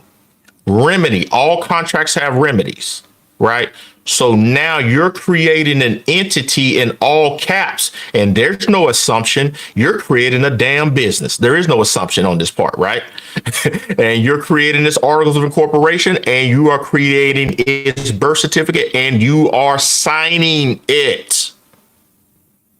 Your entity is now a person, a legal fiction. Let's get it capitalized. Now that your legal fiction is created to operate as a business under the law, let's create your authority to control it through capitalization. All right, so this is the first, I'm getting another drink. The first contractual relationship between you and the business as its creator, just like your parents. Now, once you have these terms set up, right, then now it's time to draft up the agreement. Remember the terms. We are authorizing 100 million shares of common stock, right? And 100 million shares of preferred stock, each with a par value of 1,000th of a cent of a percent. Okay, that's zero. I don't have it on the screen, but that's 0.001. That is 1,000ths with a th at the end of a cent. Now, understand that authorized stock and issued stock are separate things. They're not the same. So first authorize and then issue. They'll try to get you. They'll try to get you jammed up on that, right? So in this example, we are going to authorize and issue common stock only, right? So of the 100 million shares that we authorize here, 80% of it is going to you. So that's 80 million shares. 80 million shares is then going to be exchanged for intellectual property. 20 million shares will be available for investment to the public. 100 million of preferred stock is authorized, but it's not issued to anyone.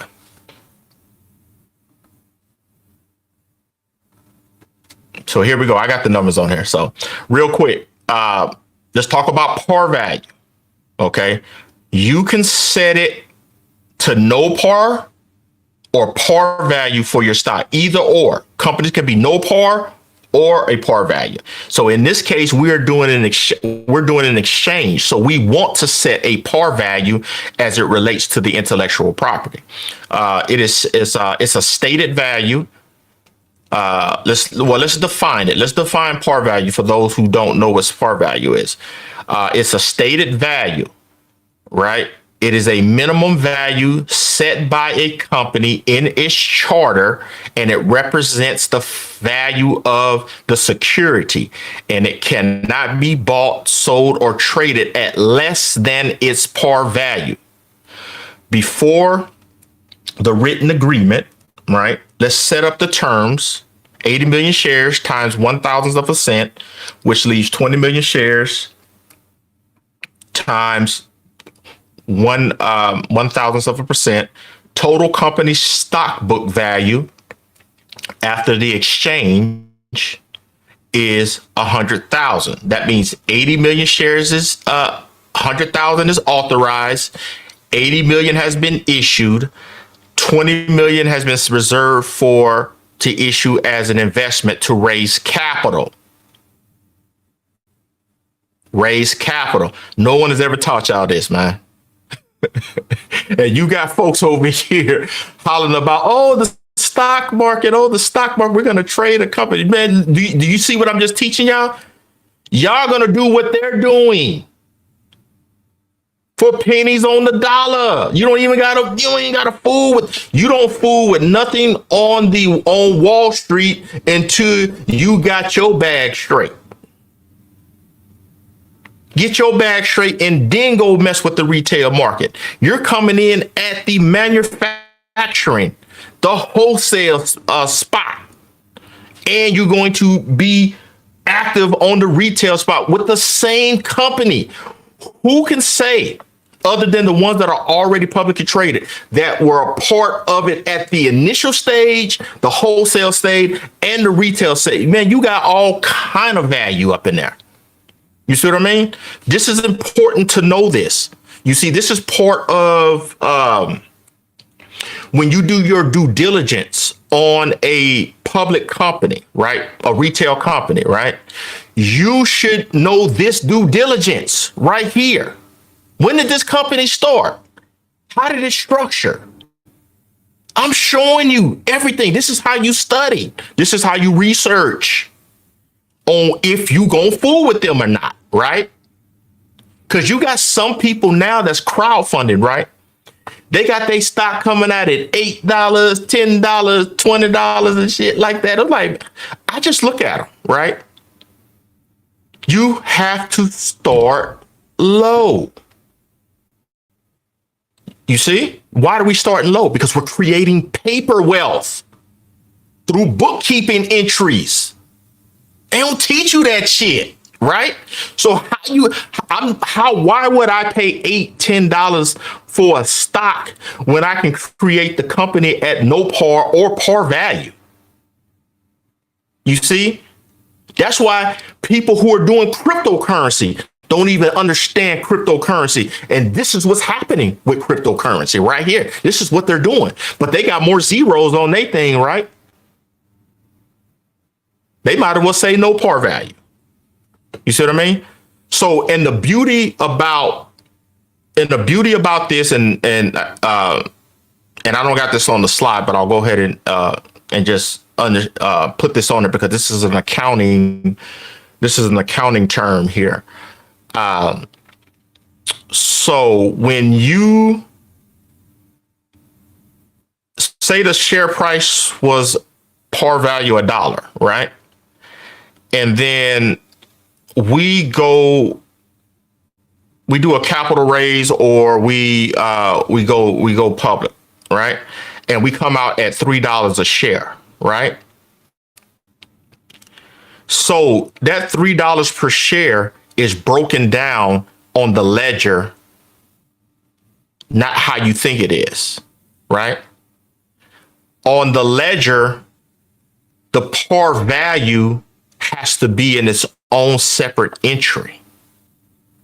So if I sell 1,000 shares at par value of $1, right? That's $1,000 at par value.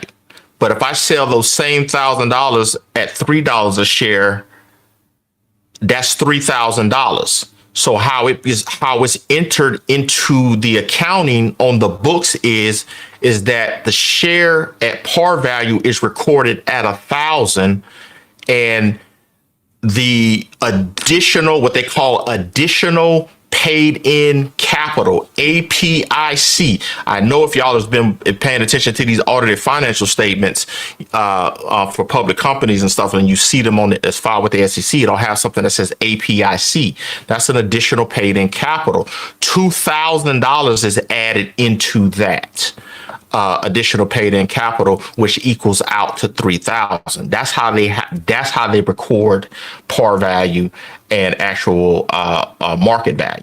You see what I mean? So we can keep track of the additional paid in capital. That's how you're watching the growth of that's how you watch the wealth grow for yourself as well. I'm just telling you that so you as a member investor. So when you're doing your thing, you're looking, I got it at this par value. Oh, and then I got it at this market value. You see, so now you have a better understanding to when you go over to Core Connects, you log into your account and you see your transactions, look at the par value, and then look at what you paid in. And now you can see your growth. You'll have an overall growth on your account holding, right? But you want to specifically see that because it's freaking amazing, right? To watch that, right? Let's go over. All right, so now, how are we going to create ownership? Right? We're going to create a founder stock purchase agreement. Of course, you have this too. So when we're setting this stuff up, you're going to have this. All of this is we're going to create all of this. You see what I mean? Whether we have to do it individually, hopefully we'll have some sort of it up online. If not, we're going to have to do this manually. You'll get access to the documents, and we'll do what we can together to get you situated, right?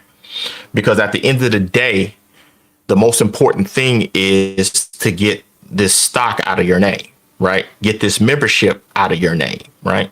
And get you in the background being the individual that controls everything. Okay. So, the founder stock purchase agreement, this agreement documents the relationship between the business and its founder. The founder agrees to transfer all intellectual property, current and future, to the business in exchange for 80% of the authorized shares agreed upon. This creates the ownership of the business. Filing at the Secretary of State is not the only step. Okay, and it does not fully establish ownership of the business in the eyes of investors in the private and public markets. This agreement locks up the IP ownership with the business from a legal and equitable title standpoint, and the shares are exchanged for the founder and for it to have 80% of the legal and equitable title in the form of equity stock. And this can be either a certificate security or a bookkeeping entry. Okay. You can see the similarities of a trust infrastructure here, right? The use of words distinguishes its purpose, as we discussed earlier with that, right? Now, this goes to Sister Tajane. Here you go. This is what we're about to rock on. This is going to answer that question. Okay, supporting what you do with the law protects you, while researching and reading is a must because it helps you navigate amongst other entities and their contracts, whether they be physical or passive. Okay. Referring to my other videos where I stated that our Bibles are in business and commerce. One of those was the U.S. Code. Okay, so we're going to be reading out of the U.S. Code here. The U.S. Code covers every industry in commerce, no matter what it is. In this case, Section 351 of Title 26 U.S. covers the Internal Revenue Code, which is the rules for the IRS. IRS just don't make up their rules. The U.S. Code does, yeah. So we got to come here to establish our stuff like we're supposed to. Okay. When we are controlling and exchanging our property, here you go, T. When we are controlling, you control your entity, right? You control yourself. You control the entity that you're going to be exchanging the property for, right? So keep that in mind. When you are controlling and exchanging your property, there are laws and rules that regulate what we are doing. And in this case, this protects the tax-free treatment of the exchange. 26 U.S. Code, Section 351, transfer to corporation controlled by transferor. You are the transferor. Your company, corporation, or whatever you're doing is the transferee. Okay. General rule. No gain or loss shall be recognized if property is transferred to a corporation by one or more persons solely in exchange for stock in such corporation, and immediately after the exchange, such person or persons are in control. Okay, as defined in section, we don't need to read that. So now, you see, if this is why I use control and not ownership. Because they don't talk about ownership in these laws, y'all. They're talking about control. Man, they're talking about control. Ain't talking about no ownership, man. Come on, we have to focus on that. But yeah, you're good on that. Oops, sorry about that. Now let's talk about control and ownership. All right. Now, before we close out, I'm going to keep it simple with this section. Okay. The system, it gives you the investment tools the wealthy people use now. Okay. But I'm giving you the realistic tools that the wealthy have used when they was broke. You see, that should tell you what to use and what not to use. If it don't apply to you and you don't use tools that don't pertain to you based on your situation, you use what's available to you to get to where you need to do. These are stepping stones. You're trying to give you tools where you're supposed to jump up to the top step. No, I'm giving you the tools so you can build your steps, so you don't have to be rushing and jumping to the top. All right, because you have no foundation. Now, people who do not know something, and I say this all the time, people who do not know something, they like to argue, right? Just to be right. I'm not in this to be right or wrong, right? Because I'm not using my words. This is my technique. This is my strategy, and I'm using it for the benefit of us as a whole to try to do that. So I'm not trying to be right, because I'm never going to be always right. So I don't focus on that. I make, like we talked about last week, we talked about diversity, being able to move and switch when it's necessary. When an obstacle comes in our way, we have to be very diverse in that. So focusing on that is not important to being right. Instead, we just need to acknowledge one another person's perspective other than our own, right? Because your feelings on certain things or how you feel about something is not going to affect the decision that I'm going to make, because my decision is based on factual information and not off of emotion. So just be mind. That's what type of leader that I am, and that's the type of leader that I'm trying to create in each one of you. Okay. This is why I use control versus ownership, because it's important to learn and separate them. The wealthy control. Everyone else likes ownership, right? This is why some people's financial situations are different and why they are attracted to material things like fast, quick, and instant results. You see, they've been indoctrinated that way, right? The way people are marketed to, this is how you can, it explains it all. It's the way that they're being marketed to, they're quick, instant, all of this, and it's not how it works. The rich they know that it doesn't work like that. The wealthy know it doesn't work like that, right? So they're not really going to say anything to individuals that do that, because that's a barrier that helps the gatekeeping from you to being able to get on the side that I'm providing to you. You see, so remember, being in a controlling position protects you from liability, and being in an ownership position exposes you to that liability. Now, this is the last slide here. And then we're going to go into questions. So make sure everybody has your questions, because there's no questions, I'm going to shut it down. So make sure we have some questions. Let's get some feedback and help other people who may not trying to get a better understanding. But we have completed the first 2 business entities in our ecosystem here. Okay. We will knock out the other 2 next week. Okay. See, now we completed REC, their purpose, the buyer of real estate, right? The next one, we're going to create the REC Master Trust. It will be the receiver of legal and equitable title. You heard me mention that, right? So we're gonna get real into depth with that. And then once the REC Master Trust is complete, right, then we'll start the process of creating REC Holdings, which is the LLC number 1.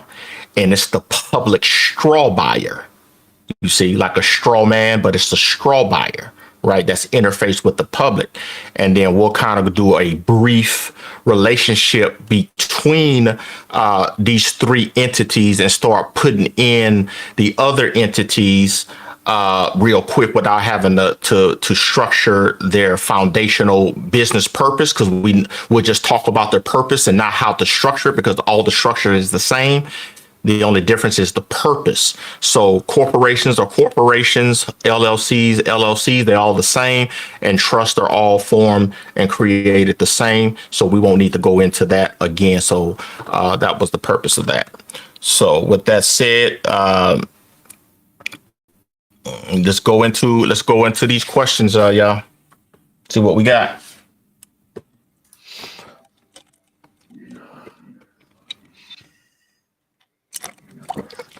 Damn, Joe, this could have easily, man, all the shit that I got, this could have easily went 6, 7, 8 hours, man. I know. Oh man, because it's just the surface material, right? Mm-hmm. And now you putting everybody's purposes in there, or their potential, what their purposes can be, is going to be in there. So we can put a few scenarios in there.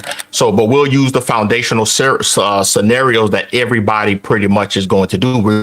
We're all should be starting with real estate, right? Because your real estate represents your cash flow. Even though you have the assets, but now you're going to need cash flow for operational things when you're building up your network, setting things up, like paying for your trust, getting your LLCs positioned, and all the administrative things that you're going to need. That's what you need that cash flow for.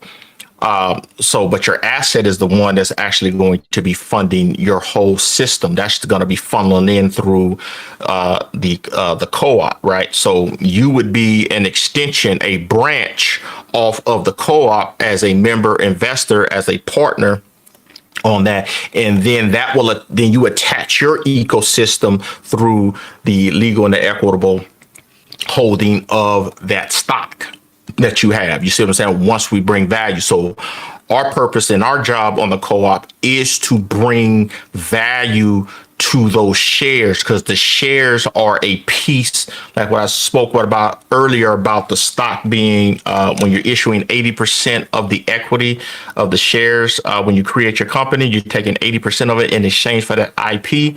You did the exact same thing when you purchased the stock. You got a piece of the legal and equitable title, but for whatever portion of percentage of that, and that goes to you. And then and as it grows, you utilize that asset as leverage to start you'll relinquish that equity, that legal and equitable title, because I gave you legal and equitable title. So that way you're able to transfer that into your trust and out of your name, and then we start the process from there.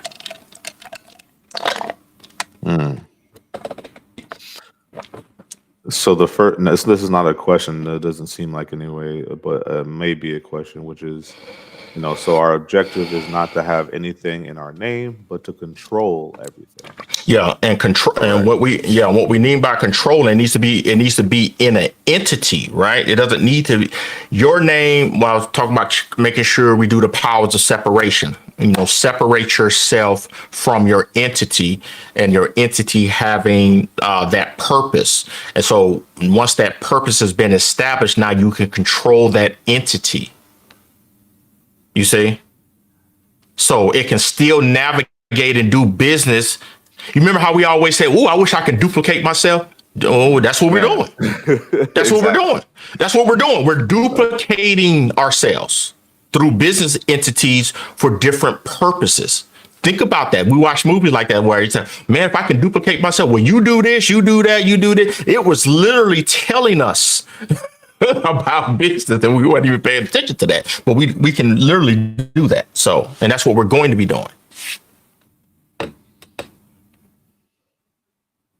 Let's see. How can you flip a already standing corporation into our ecosystem?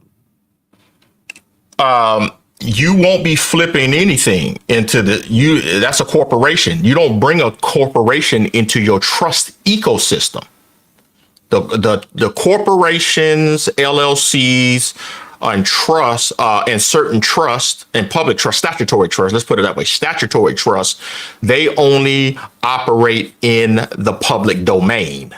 So you keep them on the outside. So with that being said, your entity would have to be you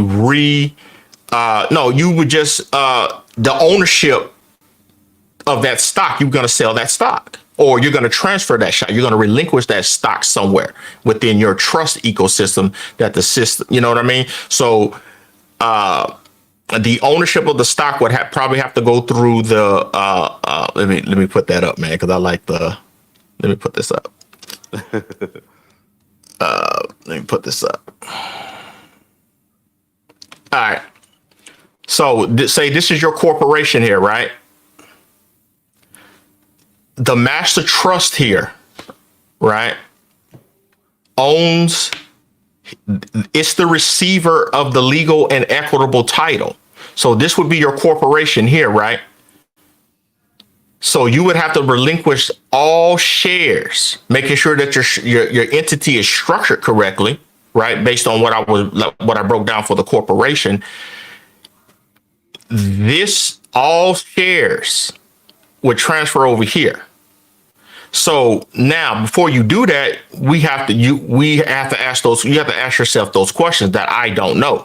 What is the purpose of this entity? So you don't just transfer something over to the trust and your entity don't have no purpose, right? And then on top of that, I don't know if this entity that you're trying to flip over, I wish people stop using that term flip, because they may be thinking about these houses and stuff, but before you do that, you want to make sure that this company doesn't have any liability attached to it, because then you'll bring liability to your inter-private trust. You see what I mean? Make sure there's no lawsuits, no nothing. Does that make sense?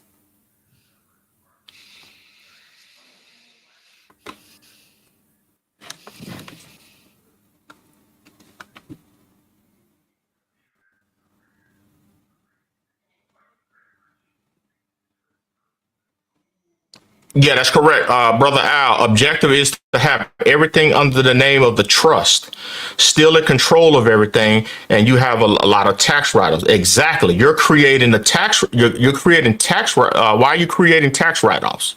Because you are not creating any. You're not creating income to where the. Oh, I'm sorry. You're creating income, but you're not creating a profit. And when you're not creating a profit, it doesn't create a tax liability. You're not creating a tax liability, right? So the IRS can't come in and tax any of your entities. So that's the reason why you can stay private, because you're not doing commercial business for a profit within your private trust. That's why you have other entities outside doing that. But when you're doing it, you're still tying up those other entities, so that way they're not making a profit either, but you're still making money. I hope that makes sense, because you can make money without making a profit. So you don't have to pay. See, people get focused on, oh, I need to make a profit. I need to make a profit. No, you don't. Because every time you try to make a profit, the IRS is coming in. You could be a profit company and control the profit that you make without being subjected to minimum or any tax, right? So it's just like you'll figure that out, right?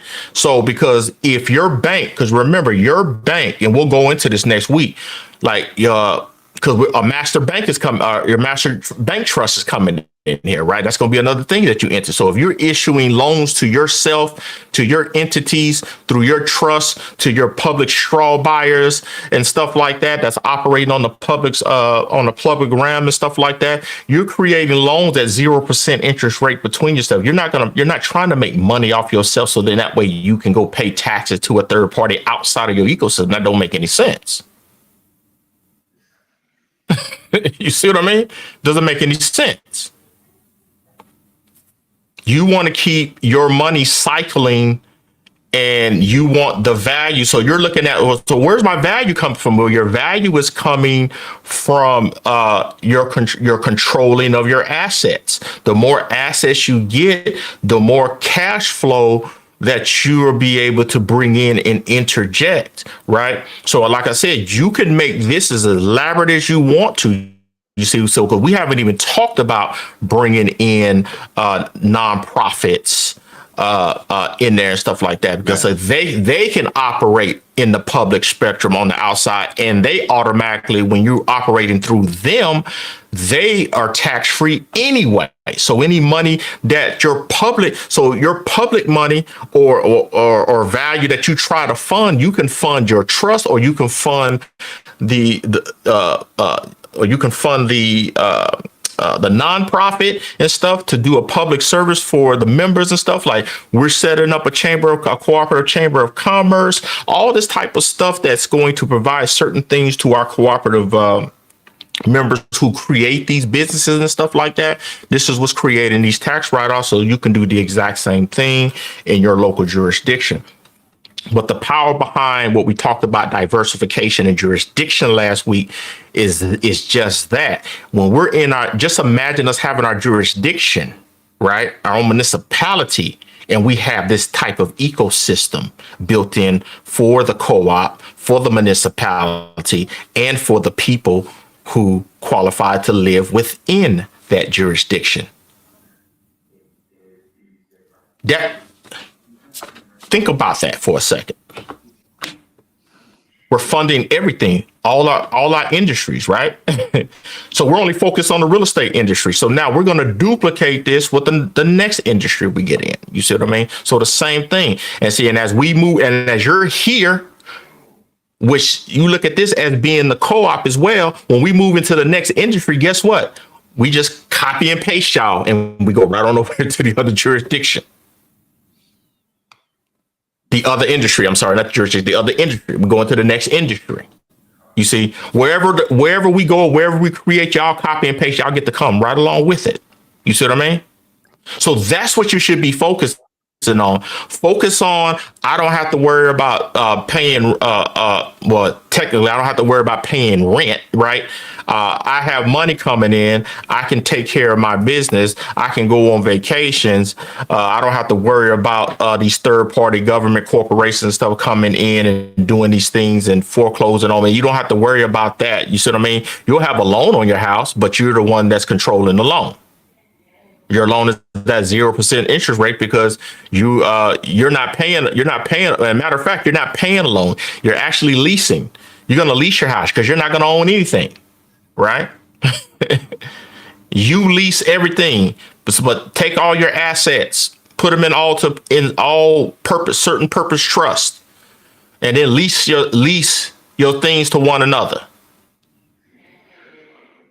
If you don't own nothing, they can't tax you. Man.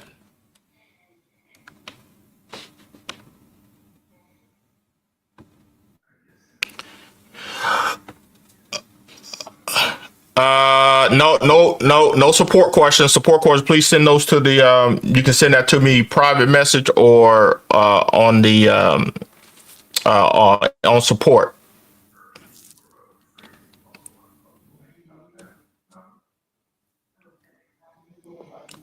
Jesse, should we not allow our name to be in all caps? Well, there's nothing you can do about it.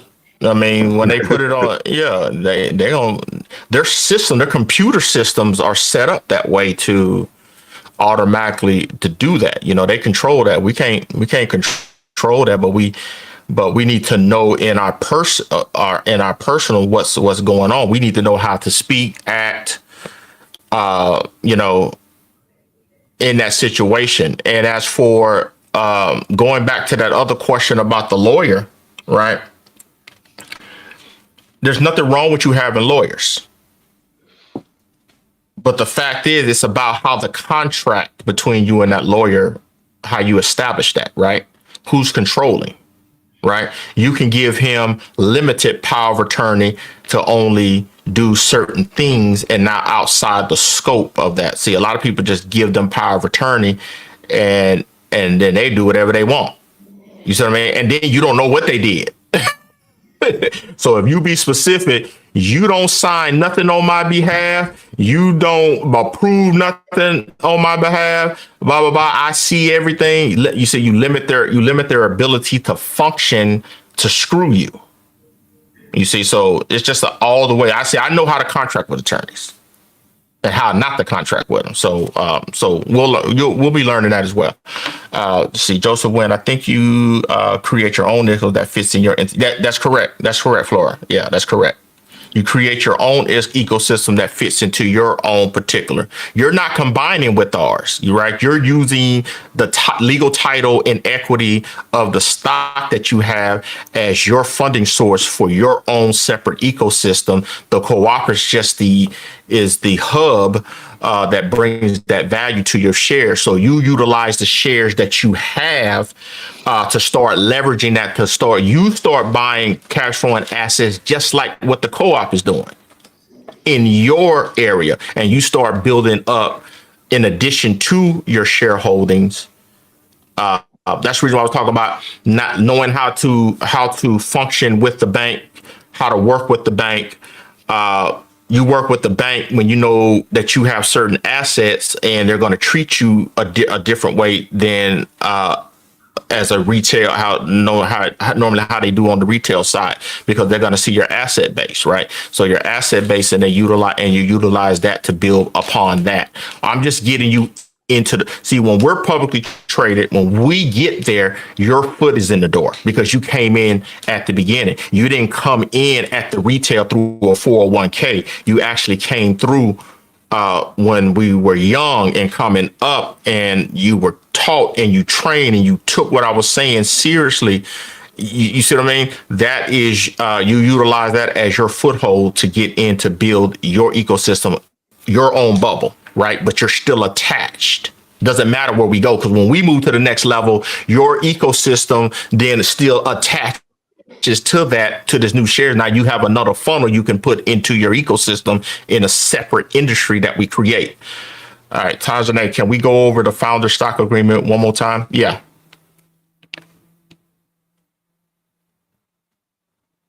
Hey Taj, what's specific info do you want to go over?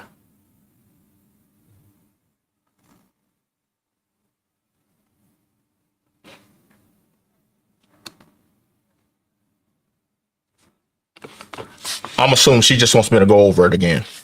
All right, so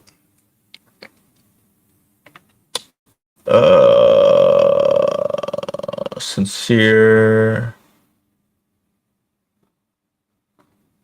How many questions we got? We got a lot of questions, right? Yeah, we got quite a few questions. Okay, so all right, so we don't need this then, because I'll talk it straight out. Okay, so on the founder stock agreement, right? That's going to establish your ownership, like your parents, right? If you don't sign the birth certificate, you don't own the baby. pretty much, right? So you have to create this agreement here to show that you want that company stock, right? So to do that, you're controlling the entity through the incorporation document. So you control, you're the person on the agreement on both sides, because it can't think for itself, right? That's the reason why when I was reading you that IRS, the US code there, that's the reason why I was saying the person who controls, you control the entity. So you want to transfer that stock. So there needs to be some type of arm's length transaction. So that's the reason why so you know that they authorize 100 million shares, right? So you know the contract, you're going to put in the contract. I put in a contract 80, but you can put whatever you want. You can do 90, whatever. It's whatever you want, right? I just gave you an example. So we'll just stay on 80. So for your intellectual property, right, is the purpose, is the corporate, whatever that corporation purpose is. So that purpose cannot be executed without someone's thought. And that's your thought. That's your rules, right? So you're controlling that. So it says, okay, so I'm going to transfer what I'm thinking that I wanted to do, and any future actions that I might come up with that's going to help this achieve its purpose, right? So for that, you put an arbitrary value on the par of the shares, right? So the share par value was 0.001. So you put that arbitrary value on there, and then that value gives it a value of 80 million. You get 80 million shares valued at, I think we missed that. Well, we did the par value, but yeah, I think I had the I had it on there. Here it is right here.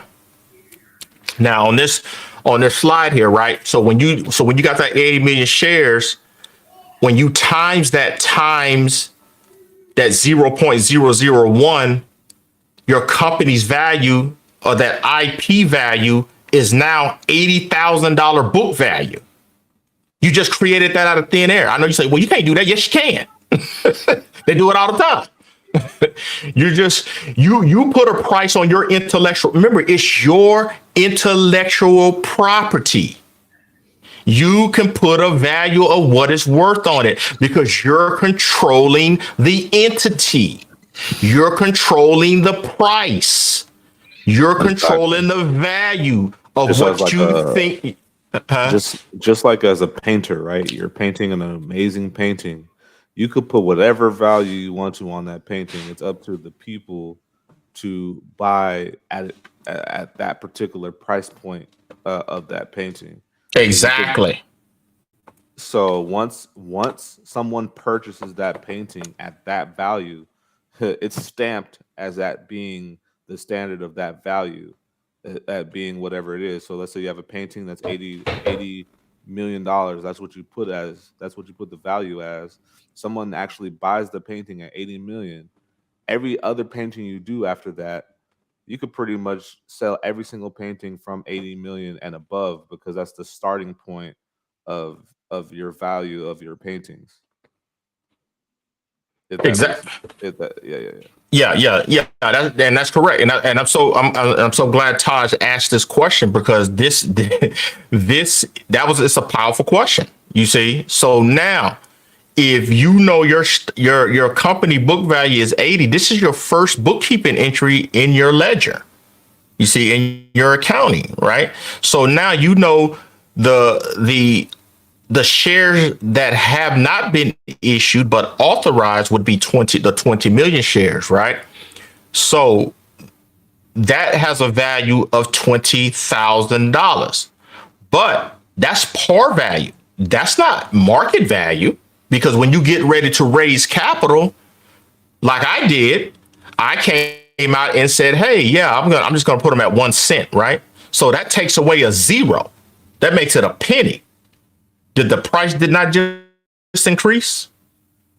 The value just increased. As soon as one of y'all bought the stock at a penny, that it became market value, a Exactly. penny. Every time that we do a capital raise, this is why I'm saying it's so important, y'all. This is why I say it is so important to be paying attention to Core Connects, these videos, everything that I'm saying, because wealth is being built right in front of your eyes, and you need to be able to explain to me how it's happening. And this is what's happening. Because if we come out on another raise and it comes out at 10 cents, 20 cents, 30 cents, 40 cents, whatever it may come out, and you got stock at par value. See, when the stock got gifted to you, it came in at par value, which is 0.001. And then some of y'all invested in True Crowd, right, at a penny per share. That's stamped that's the additional paid in capital over the par value that I was just speaking about earlier, right? So now your value is even higher for the gifted shares, because you came in at the par value. Now they're registered on Core Connects at 1 cent. That's Exactly. why your accounts are so high in value. And people are like, oh, this, and people keep telling me, they will say, oh, I thought it was a mistake. Why? That means you tell me you didn't study. It shouldn't. You're You not should. paying attention. That shouldn't be the first response. I know y'all were playing though. I know y'all were just having fun, and I don't want to be uptight, right? But but you should have looked at it as, well, damn, my value just went up. That means your cost basis, what brother Al spoke about weeks ago. The cost basis is your initial investment. You look at that. Then you look at the appreciation of your stock value per share. Now you have your value, your return, your ROI, your book value. All y'all done made your money back. Now it's just now if y'all just want to say, well, shit, Tan, I just want to get out and get my liquor. Okay, I'm like, I'm gonna try to get it liquidated and get you out at a penny per share. You see what I mean? It's just like, this is how we got to stop thinking. I'm showing you how we're creating paper wealth. And as we create the paper wealth, we're establishing that value based on, if say we come out at 10 cents a share, as soon as y'all buy that stock at 10% share, everybody across the board, their shares go up to 10%. And when we do our first closing, it will be reflected in Core Connects as soon as we do our first closing. You see, and then you're going to be like, oh, damn. You see, stop waiting for the aha moments and the shock moments and stuff like that, because I'm giving to you now before it even, so that way you recognize what's taking place, so that's important. So that's what happens when you create on that shareholder agreement, once you transfer that intellectual property and then in return you get that shares of stock, now you are the primary shareholder in that account. And that's how that shows you the proof that you own shares. So now if you're a singer or, and I do recommend this for entertainers and stuff. Now, whether they're going to the industry going to comply with it and stuff like that, because they say, well, I'm just not going to give you a deal, and they got that power to do that. We'll say, I'm not going to do it, and then you say, well, fuck it. If you ain't going to do this, I'm not going to deal with you, right? Because you want. In this scenario, you have 80 million shares with a value of $80,000 per value based on that par value, right? So now if you're coming out with music and whatnot, and now you're gonna have to make a connection between the value of what you're creating based on your sales and whatnot to bring that value to where if you're trying to raise capital to do a music video, you can self-fund your shit done like this over here. Say, okay, 20,000. I got 20 million shares I can play with. I says, okay, let me do this. I need to raise X amount of dollars. So I'm going to charge, say $1 a share. You can charge $1 per share, and that is $20 million. That's a potential $20 million you can raise. You see what I mean? The par value doesn't mean that's the minimum value, right? So don't get scared because you say, oh, that's a low par value. No, you can charge whatever retail wholesale price you want on top of that. You just need a par value to show that's the minimum of the share. If somebody's trying to pay you less than that par value, then it's illegal.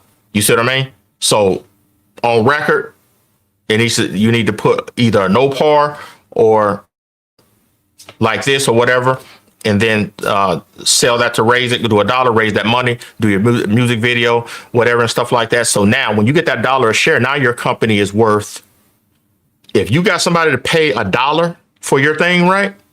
You just raised $20 million. What did your shares just come worth now? Now your shares are worth 80 million. All because one person bought one share at $1. That's how that works. That's how it works, y'all. Okay, she got it. Okay, so now can a job be considered a means of anything? It doesn't matter how you fund your doesn't matter how you fund your trust. You just have to make sure that whatever asset. I wouldn't put cash in there. I wouldn't put cash in a trust. A trust is for assets. Yeah. You see what I mean? You want to transfer your assets, not if the asset is attached to cash flow, that's fine, but make sure that it's not but you can't put anything in there that's not free and clear. It has to be free and clear. But there's a way to make it free and clear when you do your thing. You see what I mean? So that means you would have to take your stock, you would have to leverage it, you would have to use the bank that I'll show how we create in there, use those funds that you get from in there to use that to loan money to the LLC, which is your straw buyer. Your straw buyer is going to purchase that your asset from you, which is your house and stuff like that. It's going to go through the title company. The title is going to be drafted up. A deed of trust is going to be drafted up in the name of your bank, which is the mortgage lender, which is out of Delaware. And then you sign a promissory. The LLC signs a promissory note, and then they file the deed of trust on there. So what's the difference between a third party bank having a deed of trust and you having a deed of trust? You have a deed of trust because you control all the entities that loan the money. You see what I'm saying? So you don't care if it's public record. So now what happens is somebody tries to sue you. They see there's a debt on there. They're not going to fool with you, right? Because there's no equity there. Keep the equity out of the public market. You see what I mean? Make sure the equity is in the back. and then the control of your other entity. All right, LT. Let's see. So the name of the trust should not have any personal identity. Well, yeah, that's always best. Yeah, I mean, I know I did that in my thing, which was probably a bad practice. Yeah, never identify. Well, it doesn't matter. You know, I take that back. It's not going to matter. You know why? Because ain't nobody gonna see your documents.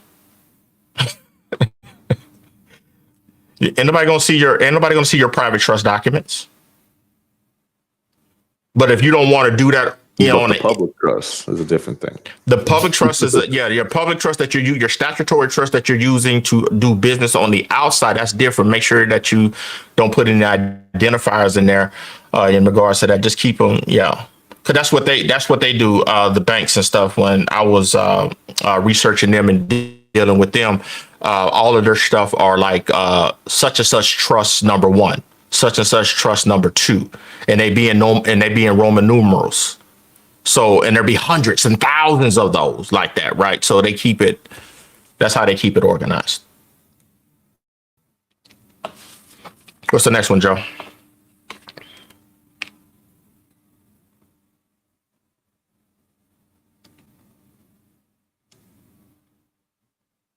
That one's actually the next one.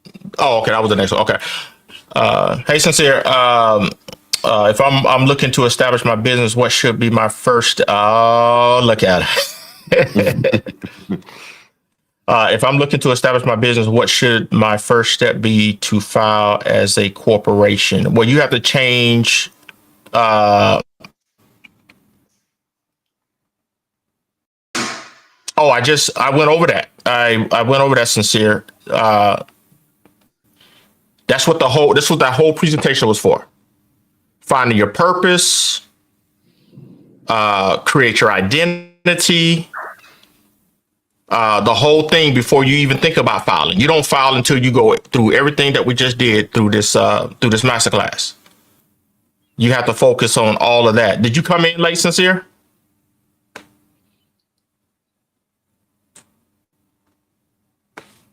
She must have came in late. Yeah, just rewatch everything. You want to make sure that you got your purpose down, what the entity's for, and be sure that the Purpose business plan. Your business plan on your purpose of what you're utilizing it for, and then once you establish all of that, the next thing is to find what state that you're going to file, what Secretary of State you're going to file, and then go from there.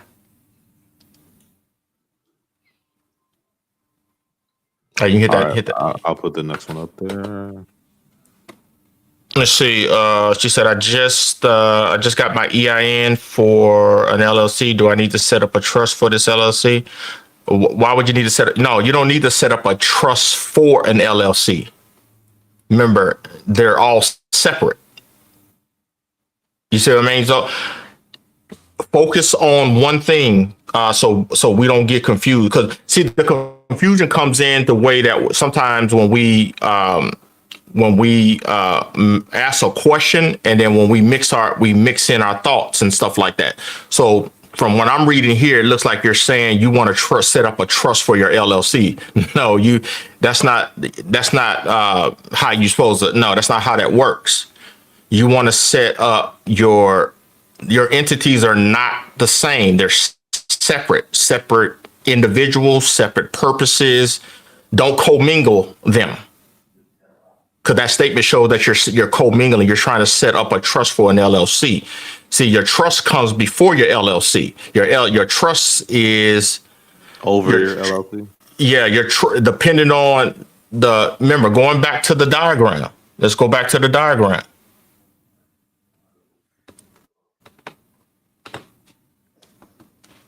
Let me get back to that for her.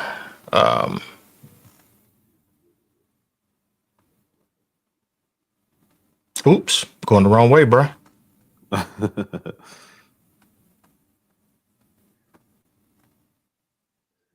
right, Miss Kellogg. See, you see how you said a trust for an LLC? There's not going to be a trust for an LLC. You see, the trust is separate.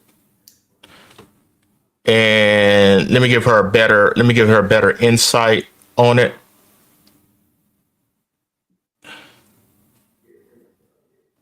We'll say Max said LLCs can be owned. Yeah, well, no, we don't want the LLCs to own trust. The LLCs are the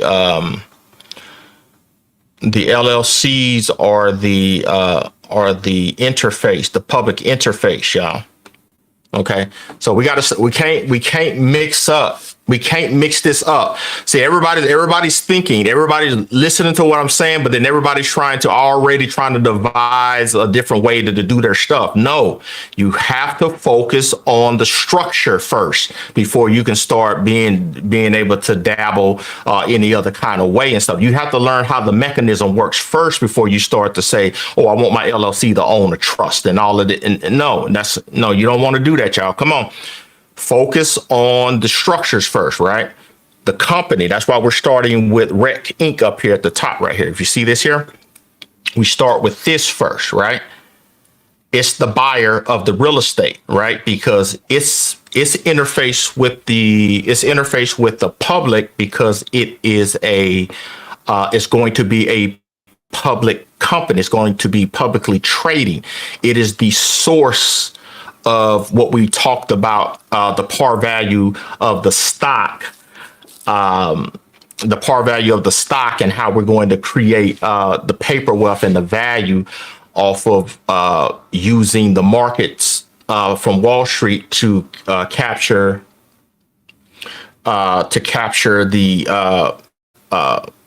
asset to leverage it so we can utilize the money to fund our ecosystem. Does that make sense? I hope that makes sense. So once you do that from right here, let's go over. Let's go over so that way you're prepped for next week, because that way you can see all of this here. So you see the buyer of the real estate is the Rec Inc. That would be us buying the real estate, right? We use the stock that we put onto the retail market to get the capital to purchase the real estate, right? And when that happens, it also simultaneously provides liquidity to the shares that each one of the investors own, right? So now, as I'm talking about how am I going to fund the Rex Master Trust, your idea is how am I going to fund my investor master trust. I'm just gonna call y'all stuff member investor trust, right? How am I gonna fund my member investor trust, right? That's what you need to be thinking at the time here, because you're going to be the one that's funding it. You're the source, right?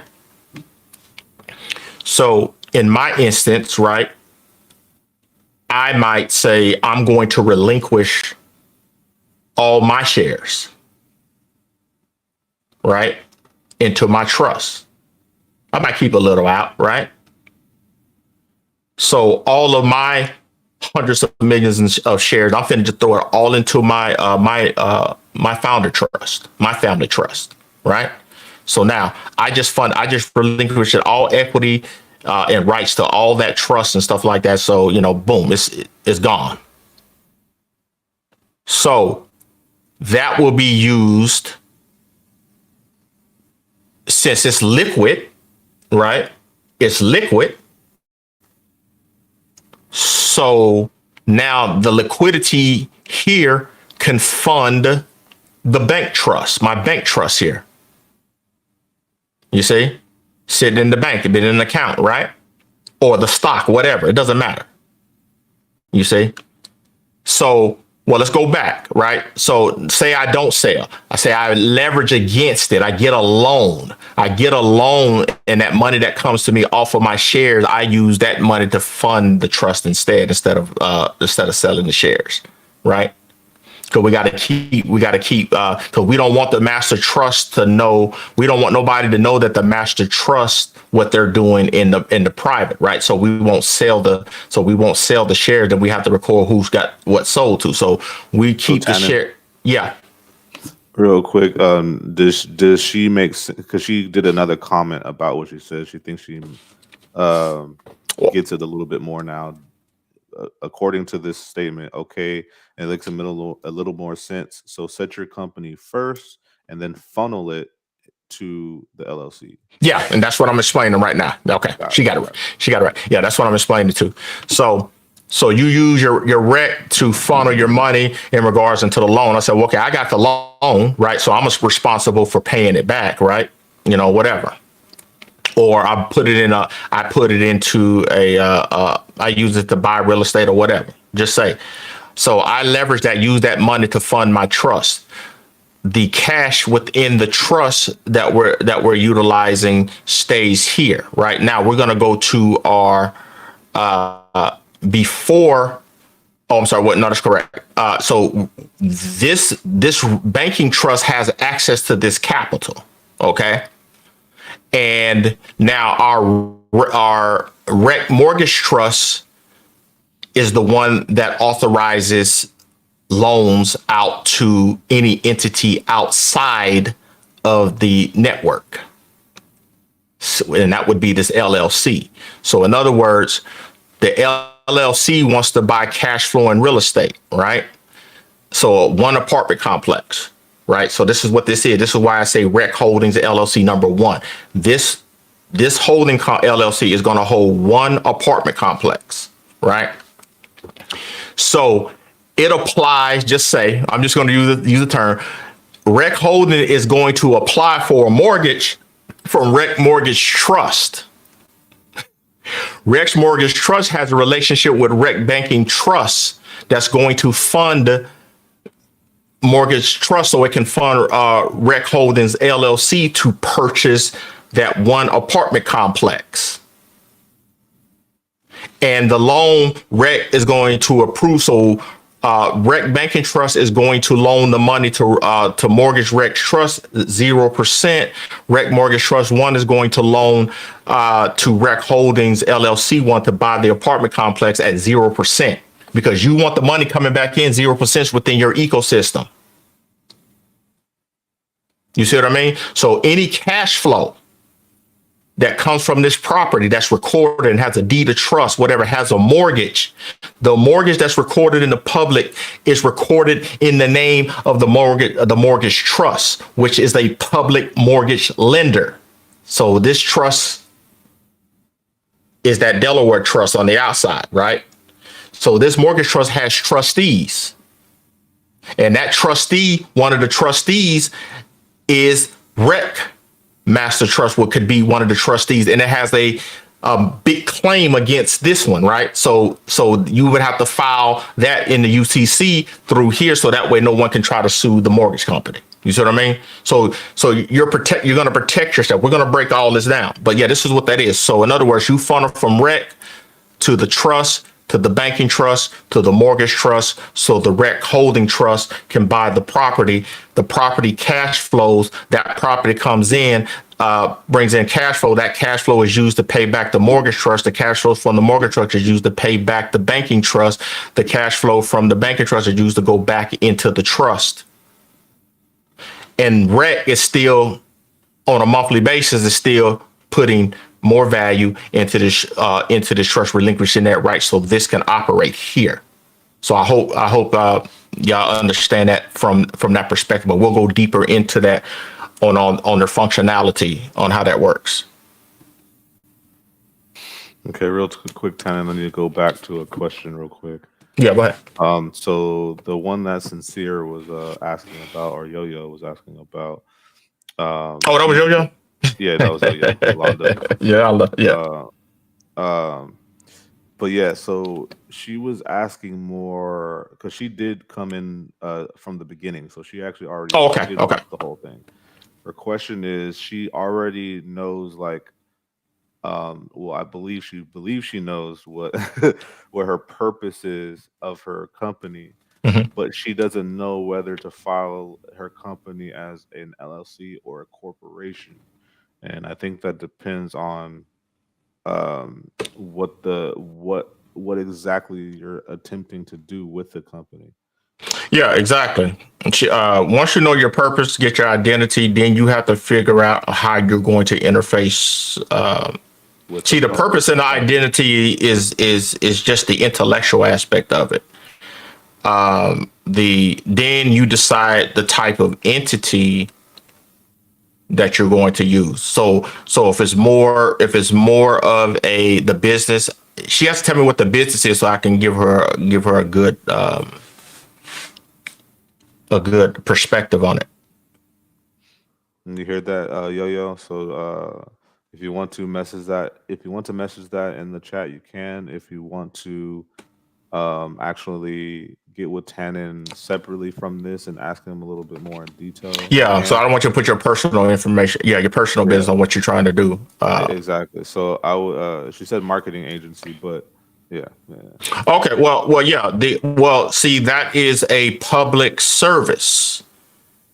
So you would have to decide if you want to pay taxes on that or you don't want to pay taxes on it. So you can turn it into a public benefit corporation, a nonprofit, and whatnot, and use that as a way to. You would have to create more than one company. You just can't have that one company there if you're going to do that because the my the way that I want y'all to structure, like I say, this is what I want. Don't mean nothing. Y'all structure however y'all. How I want you to structure this is I want you to think about how. Don't just think about your asset, your stock assets, right? I want you to think about this structure, and then how you're going to bring cash flow. So cash flow would be okay. Well, the first thing I'm going to do, Tanner, is let me buy me a 20 unit apartment complex. I got enough stock over here where I can do this, do that, da da da.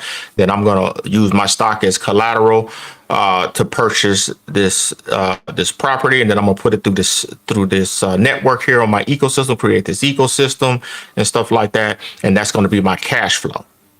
So now the next thing you do, whatever you create in the middle there, right?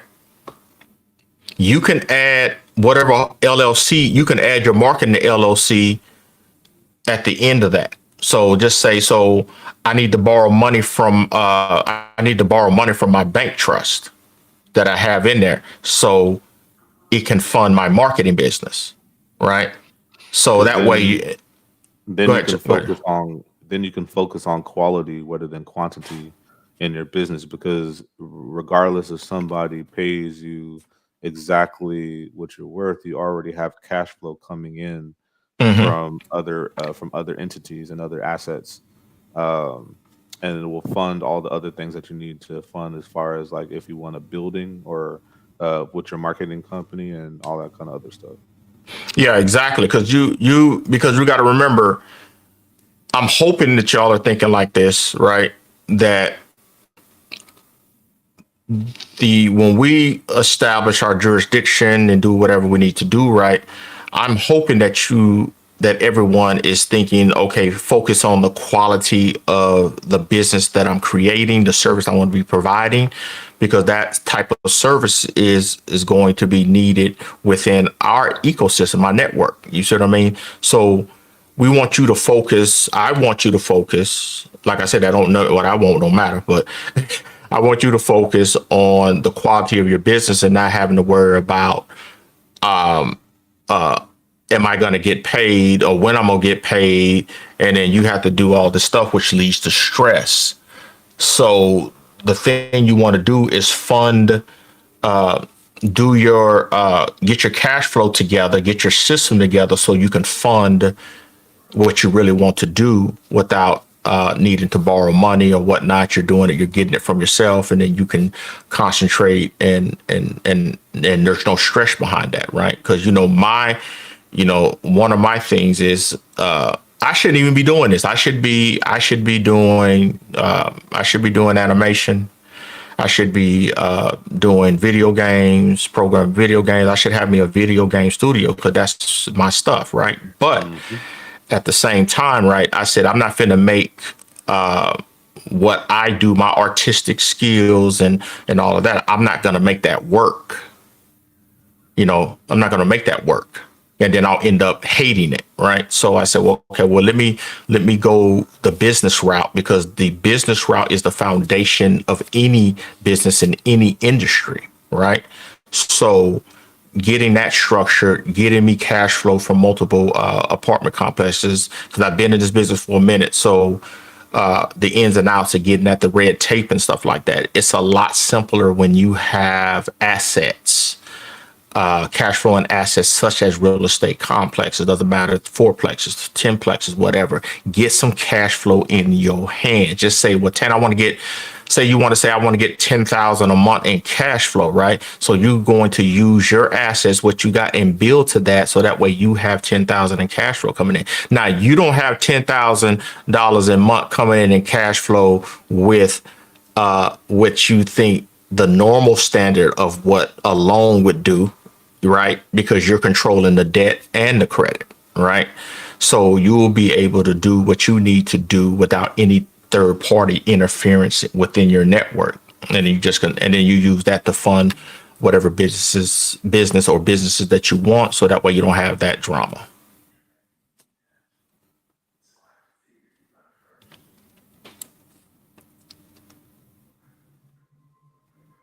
What's the next one? Oh man, my bad. Let me. What Mac? What I see? Well, the last one I see is Mac. How far are you up? Mac. What, Mac? Oh yeah, go ahead and put this comment up. That's funny. Yeah, keep their ass out. Okay, Mac. What's going on, Mac? Let's see. So, what is the big difference between a holding company and the trust? Well, the holding company is the trust. You know, so I just put a name. I just put a name out there. So, well, holding company. I'm sorry. I'm looking at the sheet again. The holding company is, you remember, we're treating the co-op just like we're treating our personal stuff, right? Because it's the hub, right? We don't want the co-op owning none either. You know what I mean? We want it to hold. We don't want that real estate to be held in the co-op. We want the hold separately. So me going to this, since he asked the question, I'm going to go into. So next week, when we talk about an LLC doesn't issue stock, they issue membership units. So REC, the co-op will own that 100 units of that LLC, right? So the LLC will act as the passive entity. You see what I mean? Because the co-op is creating a network just like this for itself. If that makes sense, right? So whatever money comes in, so the co-op will fund its master trust, its own banking trust, have its own mortgage company to fund the real estate holding that they got a 1%, they got the 100% they own. They're the sole shareholder. Any capital that comes in through that, then what happens is it becomes a passive. The income comes pass in, and then the co-op can utilize the write-offs from that LLC to offset any capital gains on the tax. And all while we didn't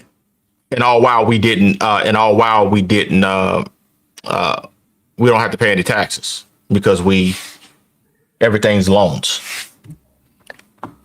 Exactly. Yeah, exactly. I mean, look at I would look at the structure of Berkshire and Hathaway.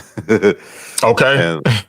And look at like how many LLCs they have and how many industries they control, because that is insane. Which is the exact reason why it's able to be trading at what, 470,000. Yeah. Yeah. So that's what we'll do. So we buy 100 apartment complexes. We'll have 100 REC holding. We'll have 100 holding LLCs. You see, so when one liability hits, and all of them will be separate entities. You see, all of them are separate entities. All of them have their own insurance. They're all contained within their own. You see, and then I might make those, instead of making them LLCs, I might make them trust. You see, on the co-op side, right? I might make everything trust and don't have any LLC. See, and that's the beauty. Once you understand the infrastructure, how it works, the network and stuff, you can pick and choose what entities you want to ride together in this, right? On the outside, but you always have to have trust on the inside, and a private trust on the inside. Never have to have access to the public directly.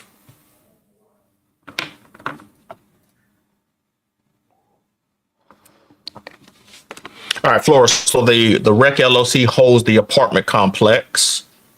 That's correct. The REC banking funds the apartment complex. Well, yes, the banking trust funds the mortgage trust. Because when the mortgage trust issues they're going to do the paperwork. Yeah, they're going to do the loan, but they're going to originate the loan. And so all the docs are going to be sent to the title company, and the mortgager is going to be Mortgage Trust One, right? Banking trust just gives them the money at the account to do it. So when they file the deed of trust and all of that, it goes into that mortgage trust name.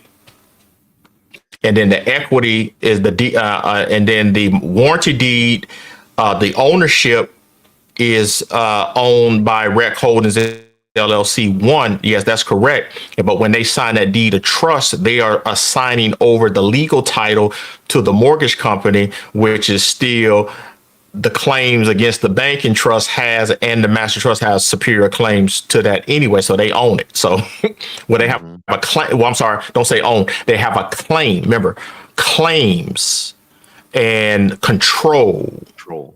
Yeah. So when you're controlling something, then you also there's another entity. Its purpose is to have the master claim on the whole network. So the master claim to the whole network is the master trust. It has a UCC claim on everything.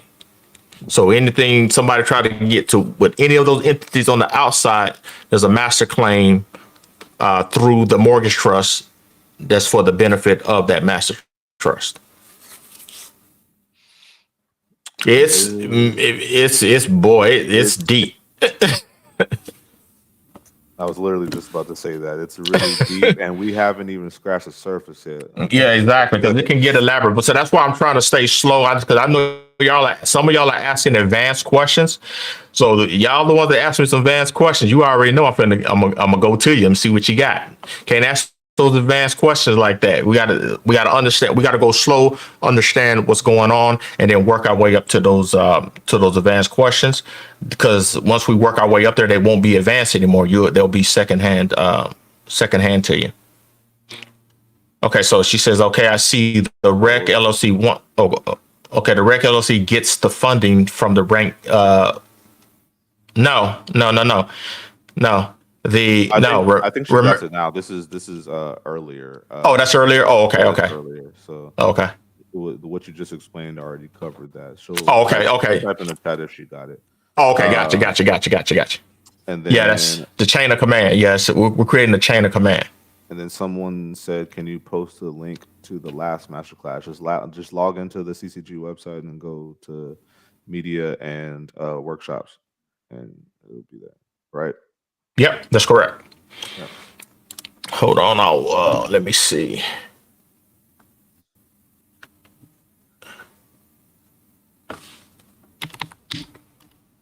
What you got? You got the next one up? There is actually no more questions after that one. Just statements saying that I'm going to watch the video until my brain clicks. Don't. And then this is crazy creative. I wish I was 20 with this knowledge. Man, I said the same thing not that long ago. Yo, I was in my 20s with this knowledge. The law just wasn't there yet.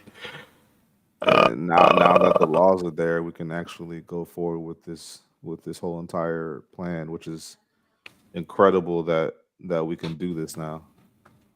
Mm-hmm. Hold on a second. I'm about to put that person that asked for that link. I'm about to put that link in because it's remember the master.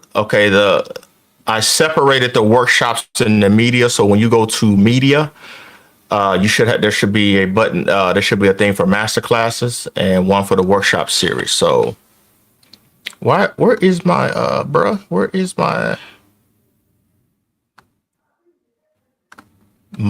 thing is gone? Chief Rump. Oh, here it is. Oh, Well, I there tell it you, is. It's Masterclass Business Development. paste. Okay, so I put the link to the workshop in there. Then let me give you the link to the new. I create another page for master classes under the masterclass tab for this one here.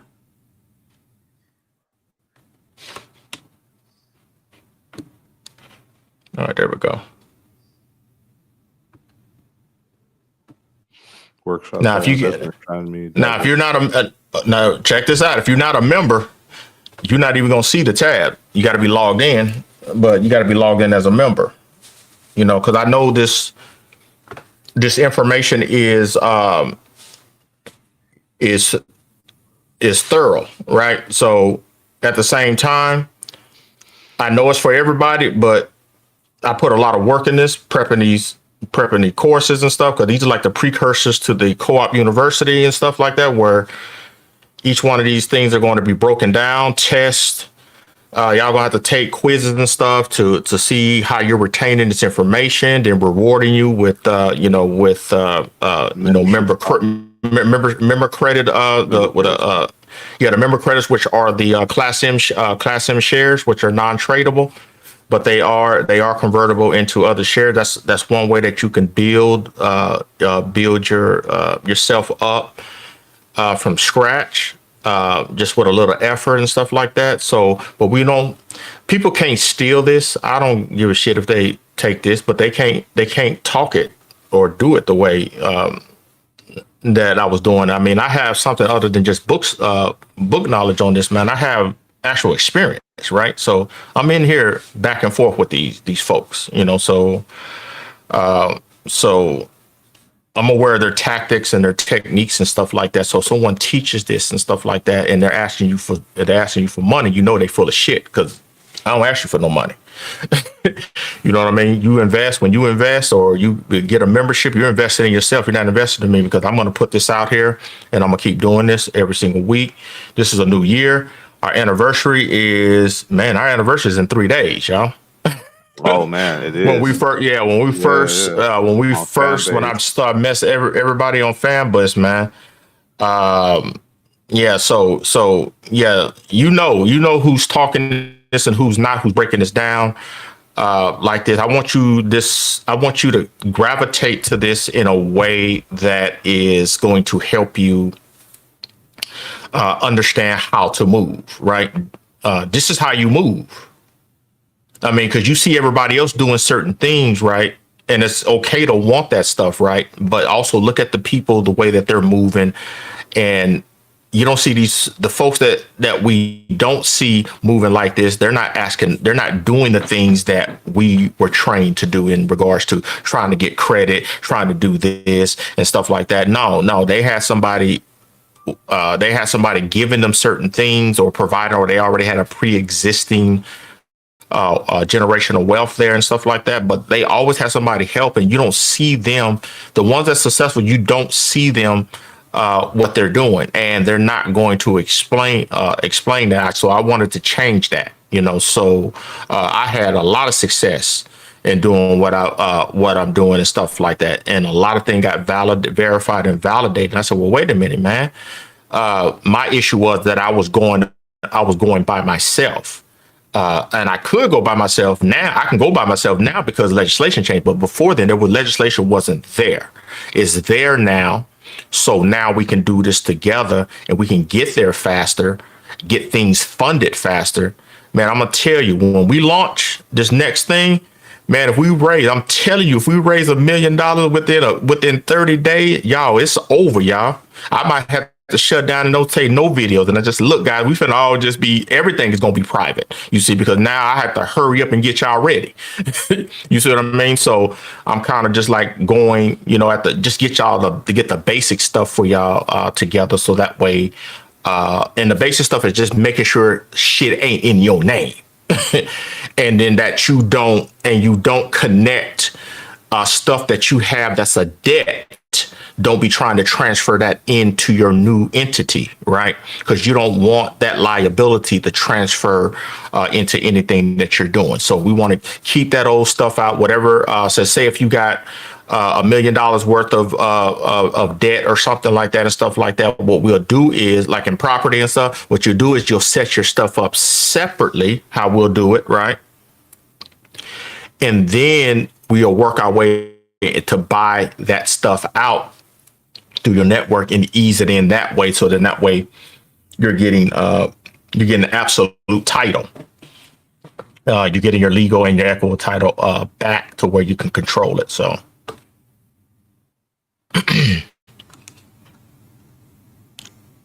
Well, that's it for the questions. That's it for the questions. Oh, what's it? Everybody said thank you. Thanks, Alvin. I appreciate you, bro. Appreciate you, Tajane. Appreciate you, Miss M. University. Yes. Aisha, thank you so much for all this. You're welcome. I'm gonna watch you, y'all. I want y'all to hold, like I tell Joe this all the time. If y'all gonna hold me accountable to shit, I'm gonna hold you accountable for learning learning this, right? Because I'm gonna do what I'm gonna do. The ball would never be in my court where you waiting for me to perform. You better believe that. So, but I'm gonna hold you accountable. But that's how we do. We hold each other accountable. We hold each other up, and we walk this and we do this walk and this dance together. I mean, that's just what it is. Mm-hmm. Appreciate you, Mark. Leslie say, "Hey, Joe." Hey, Leslie. Let's see. Joseph God said, "Wow, you can buy the debt and then discharge it. Is that what I heard?" Well, remember, discharge is a different episode two. Episode 2, negotiable instruments. Part 2 of negotiable instruments about discharging. Discharging is like Joe said, a different terminology. No, what I meant by that is that if you set up a structure, right? You set up an ecosystem like we had put up, right? Put it up real quick. You set a structure up like this, similar to this, right? And you don't have any asset other than the cash from the stock that you have that you loan into the trust to make it do what it do, right? So you have a piece of property that's not part of this because you didn't bring it into any of the trust, right? It's on the outskirts. So we want to bring that asset. You want to bring the asset into your network, but you don't want to bring that third party. So we're going to use the banking trust to fund. We're going to use the master trust to loan to the banking trust, so the banking trust can loan to the mortgage company, so the mortgage company can loan to the holdings LLC, and you're going to do a sale contract on that house that's not part of the ecosystem, so you can get that debt paid off. So you would do a sale contract, or Rec Holdings would be the buyer, and then we would do the transaction in the title company. The mortgage, the Rec Mortgage Trust will send the closing docs and the mortgage documents, loan documents to the title company. Everybody goes and signs. That third party bank gets paid off. And now that property has been ushered into the network as the Rec Holdings as the owner of the property. That's not a discharge. That means you just paid off the debt and took that property, that legal and equitable title, and brought it into your ecosystem. Now there's no claim. There's no further claims to your property. And see, and that's what we have to do, everyone. Thanks, Vans. I appreciate you. That's what we have to do. everyone that owns a home and all of this and stuff like that, man, that's one of the things. That's how we're gonna usher y'all homes into y'all. So you'll create a family trust or a family trust that's holding for your house for your house. Then you're gonna create a lease agreement between that trust and you as the trustee, because you remember you're the trustee in all this, but nobody knows you're the trustee, right? Because you have a nominee. You're the trustee of all this. You see this here, these trusts. You're the trust of all of this, right? You're the trustee, right? You may, but no one knows that because you have a nominee trustee here. This real estate mortgage trust is your public mortgage lender, the Delaware Trust. This is the trust that holds the. This is where the nominee trust handles all that business, and you're protected here. All the cash flow circulates there, paying your trustee salary inside, and then you're using your trustee salary as a credit to pay for leases for your house that's in another trust underneath. You understand what I'm saying? You ain't making you not profiting anything. You just making money so you can pay bills, right? Man, I know that, Joseph. I think we both know. What he said? He said he laughed and said that's laundering, but yes, we know there's some jokes. Oh yeah, I know. Yeah, I know. Yeah, I know what you're saying. Yeah, yeah. It's only laundering when you profiting, bro. You know the deal. Well, you know the deal. Yeah, you know the deal. Loan 0%. You're not going to charge yourself interest, so you don't charge yourself interest in your network. That's what you don't do. But other than that, man, that's what that is, man. I appreciate y'all, man. 3 hours hitting on with me, man. I appreciate this, man. It's Definitely for one of the people in the chat. If you have questions pertaining to the stuff that you're watching, you can always email Tannen. You can also message him directly inside the CCG co-op site, and you log in as a member, and you can actually message directly to Tannen. You can also message me directly if you really want to, but it will be up to Tannen if he gives you access to call him. but you could definitely ask your questions by email and by message in our website as well. but a lot of you have his number anyway, so if you have exactly anything, you could just call him and ask your questions. I mean, that's what we're supposed to be here doing, is asking questions. That way we can actually get the real understanding of what's going on and what we're going to be doing in our own ventures when we start duplicating these things, in our own way. Because like he said, is you don't have to take every single thing that Tannen says and do exactly what he's doing. You can do. You just have to understand the foundation and the structure of what he's doing. That way, you can create your foundation, but you can build the building however you want to. Mm-hmm. So. And that's the beauty. And that's the beauty of it. So that way, it's like, I'm not gonna follow this cat. Blah blah blah. This and that. Man, we all have different personalities. That's just something. I learned early and stuff like that about the separation, everybody's opinions. Everybody's opinion is important. The way that they understand it differently is important, so they need to be able to utilize the tool to the best of their understanding or overstanding of the information and build it based on, because everybody don't drive a car the same. Everybody don't ride the bike the same. The biggest thing is not everybody learns the same and doesn't present their information to others the same. So like I can say the exact same thing Tannen's saying in a different way, and some people may get it. Somebody said they cannot hear me clear. Okay, let me put my microphone up. There you go. So not everybody learns the same or teaches the same.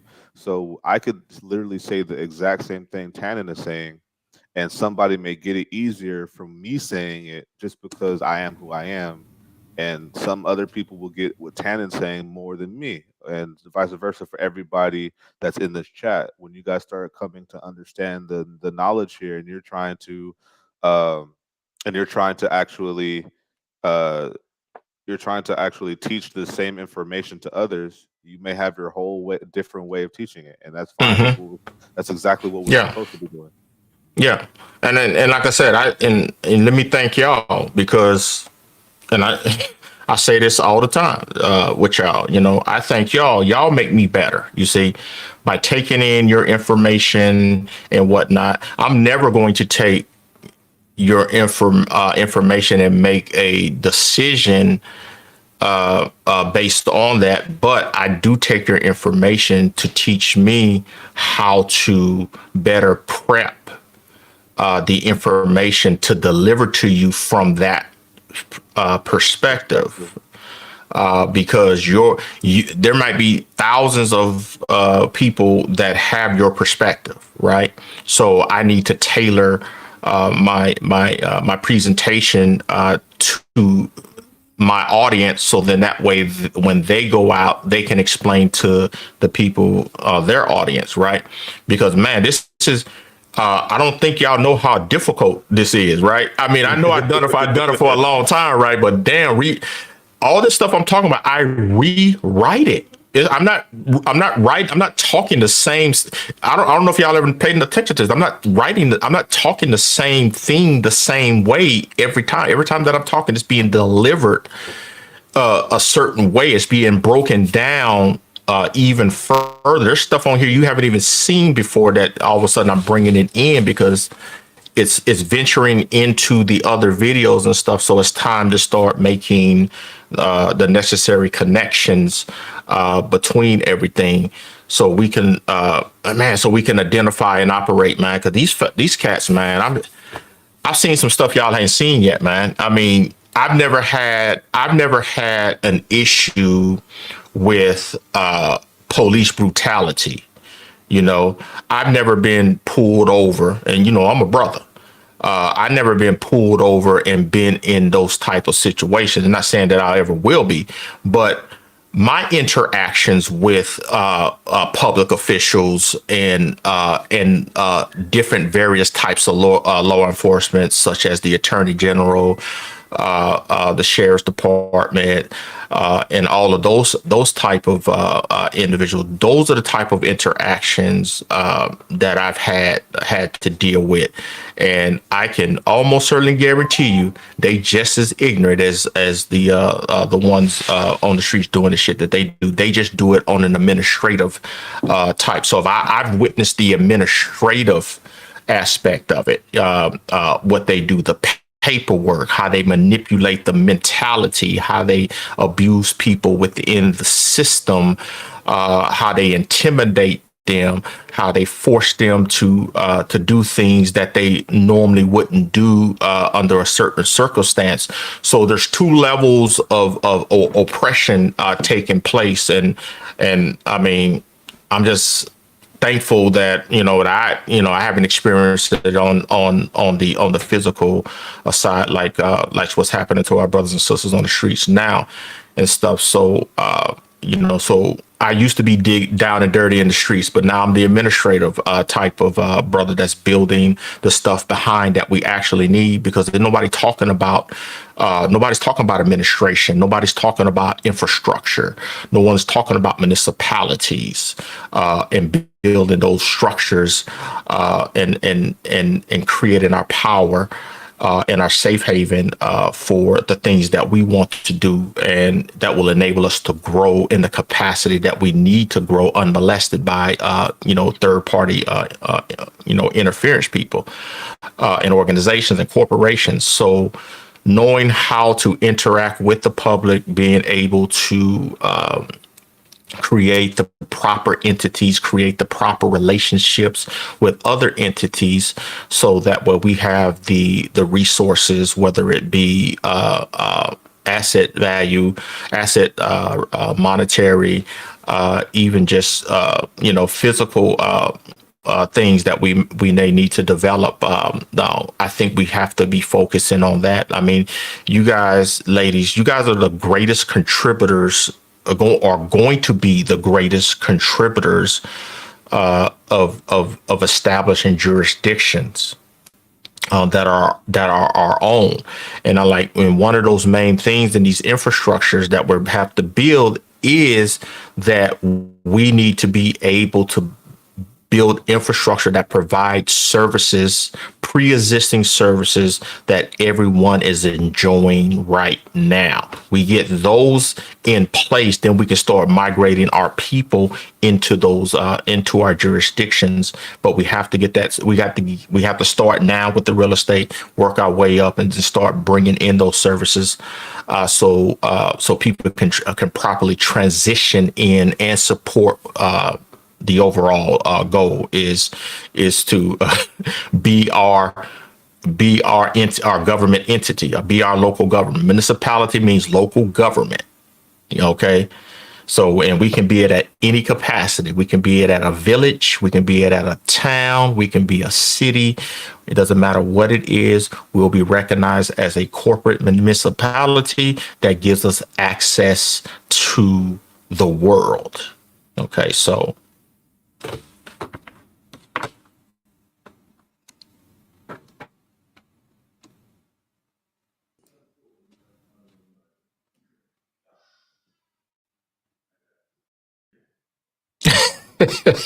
Joseph got jokes, bro.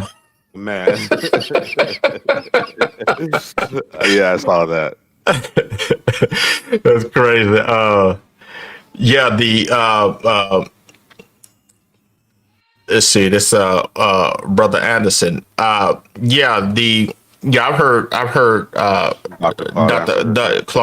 Dr. Anderson speak, yeah, decades ago, and man, it's just I saw that. I know the structure. That's one of the things that influence on the structure. But it's funny though, right?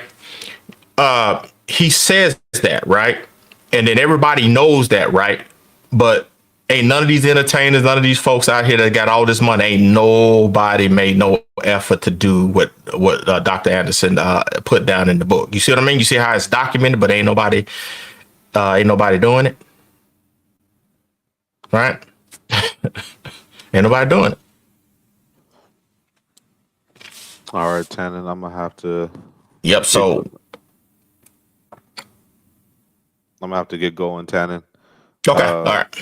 It was great talking to y'all. If you guys want to hit me up, you guys can always log into like the CCG website and message me directly. Do the same with Tannen, and if you have his number, obviously call him if you have questions. This masterclass was amazing. Always shout out to Tannen and everything that's going on with this whole project. And make sure you guys know that you're investing in yourself when you're investing in the co-op. So much love to everybody. All right, no doubt. I appreciate it. Yeah, it's gonna conclude. This will be up on the site a few hours. Do some editing and whatnot, and see y'all next week at the same time. Hey, let's co-op this, y'all. Let's get together. Co-op Wall Street. Oh, I see y'all rocking. I see y'all rocking gear on the on Instagram and Facebook. They rocking the gear, bro. Yeah, get it on. Get those pictures to me so I can get you. Yeah, get the pictures to me so I can make sure I get you in the store and the exchange and stuff like that. So and whatnot. But until next week, I'll talk to everybody. Y'all have a good one.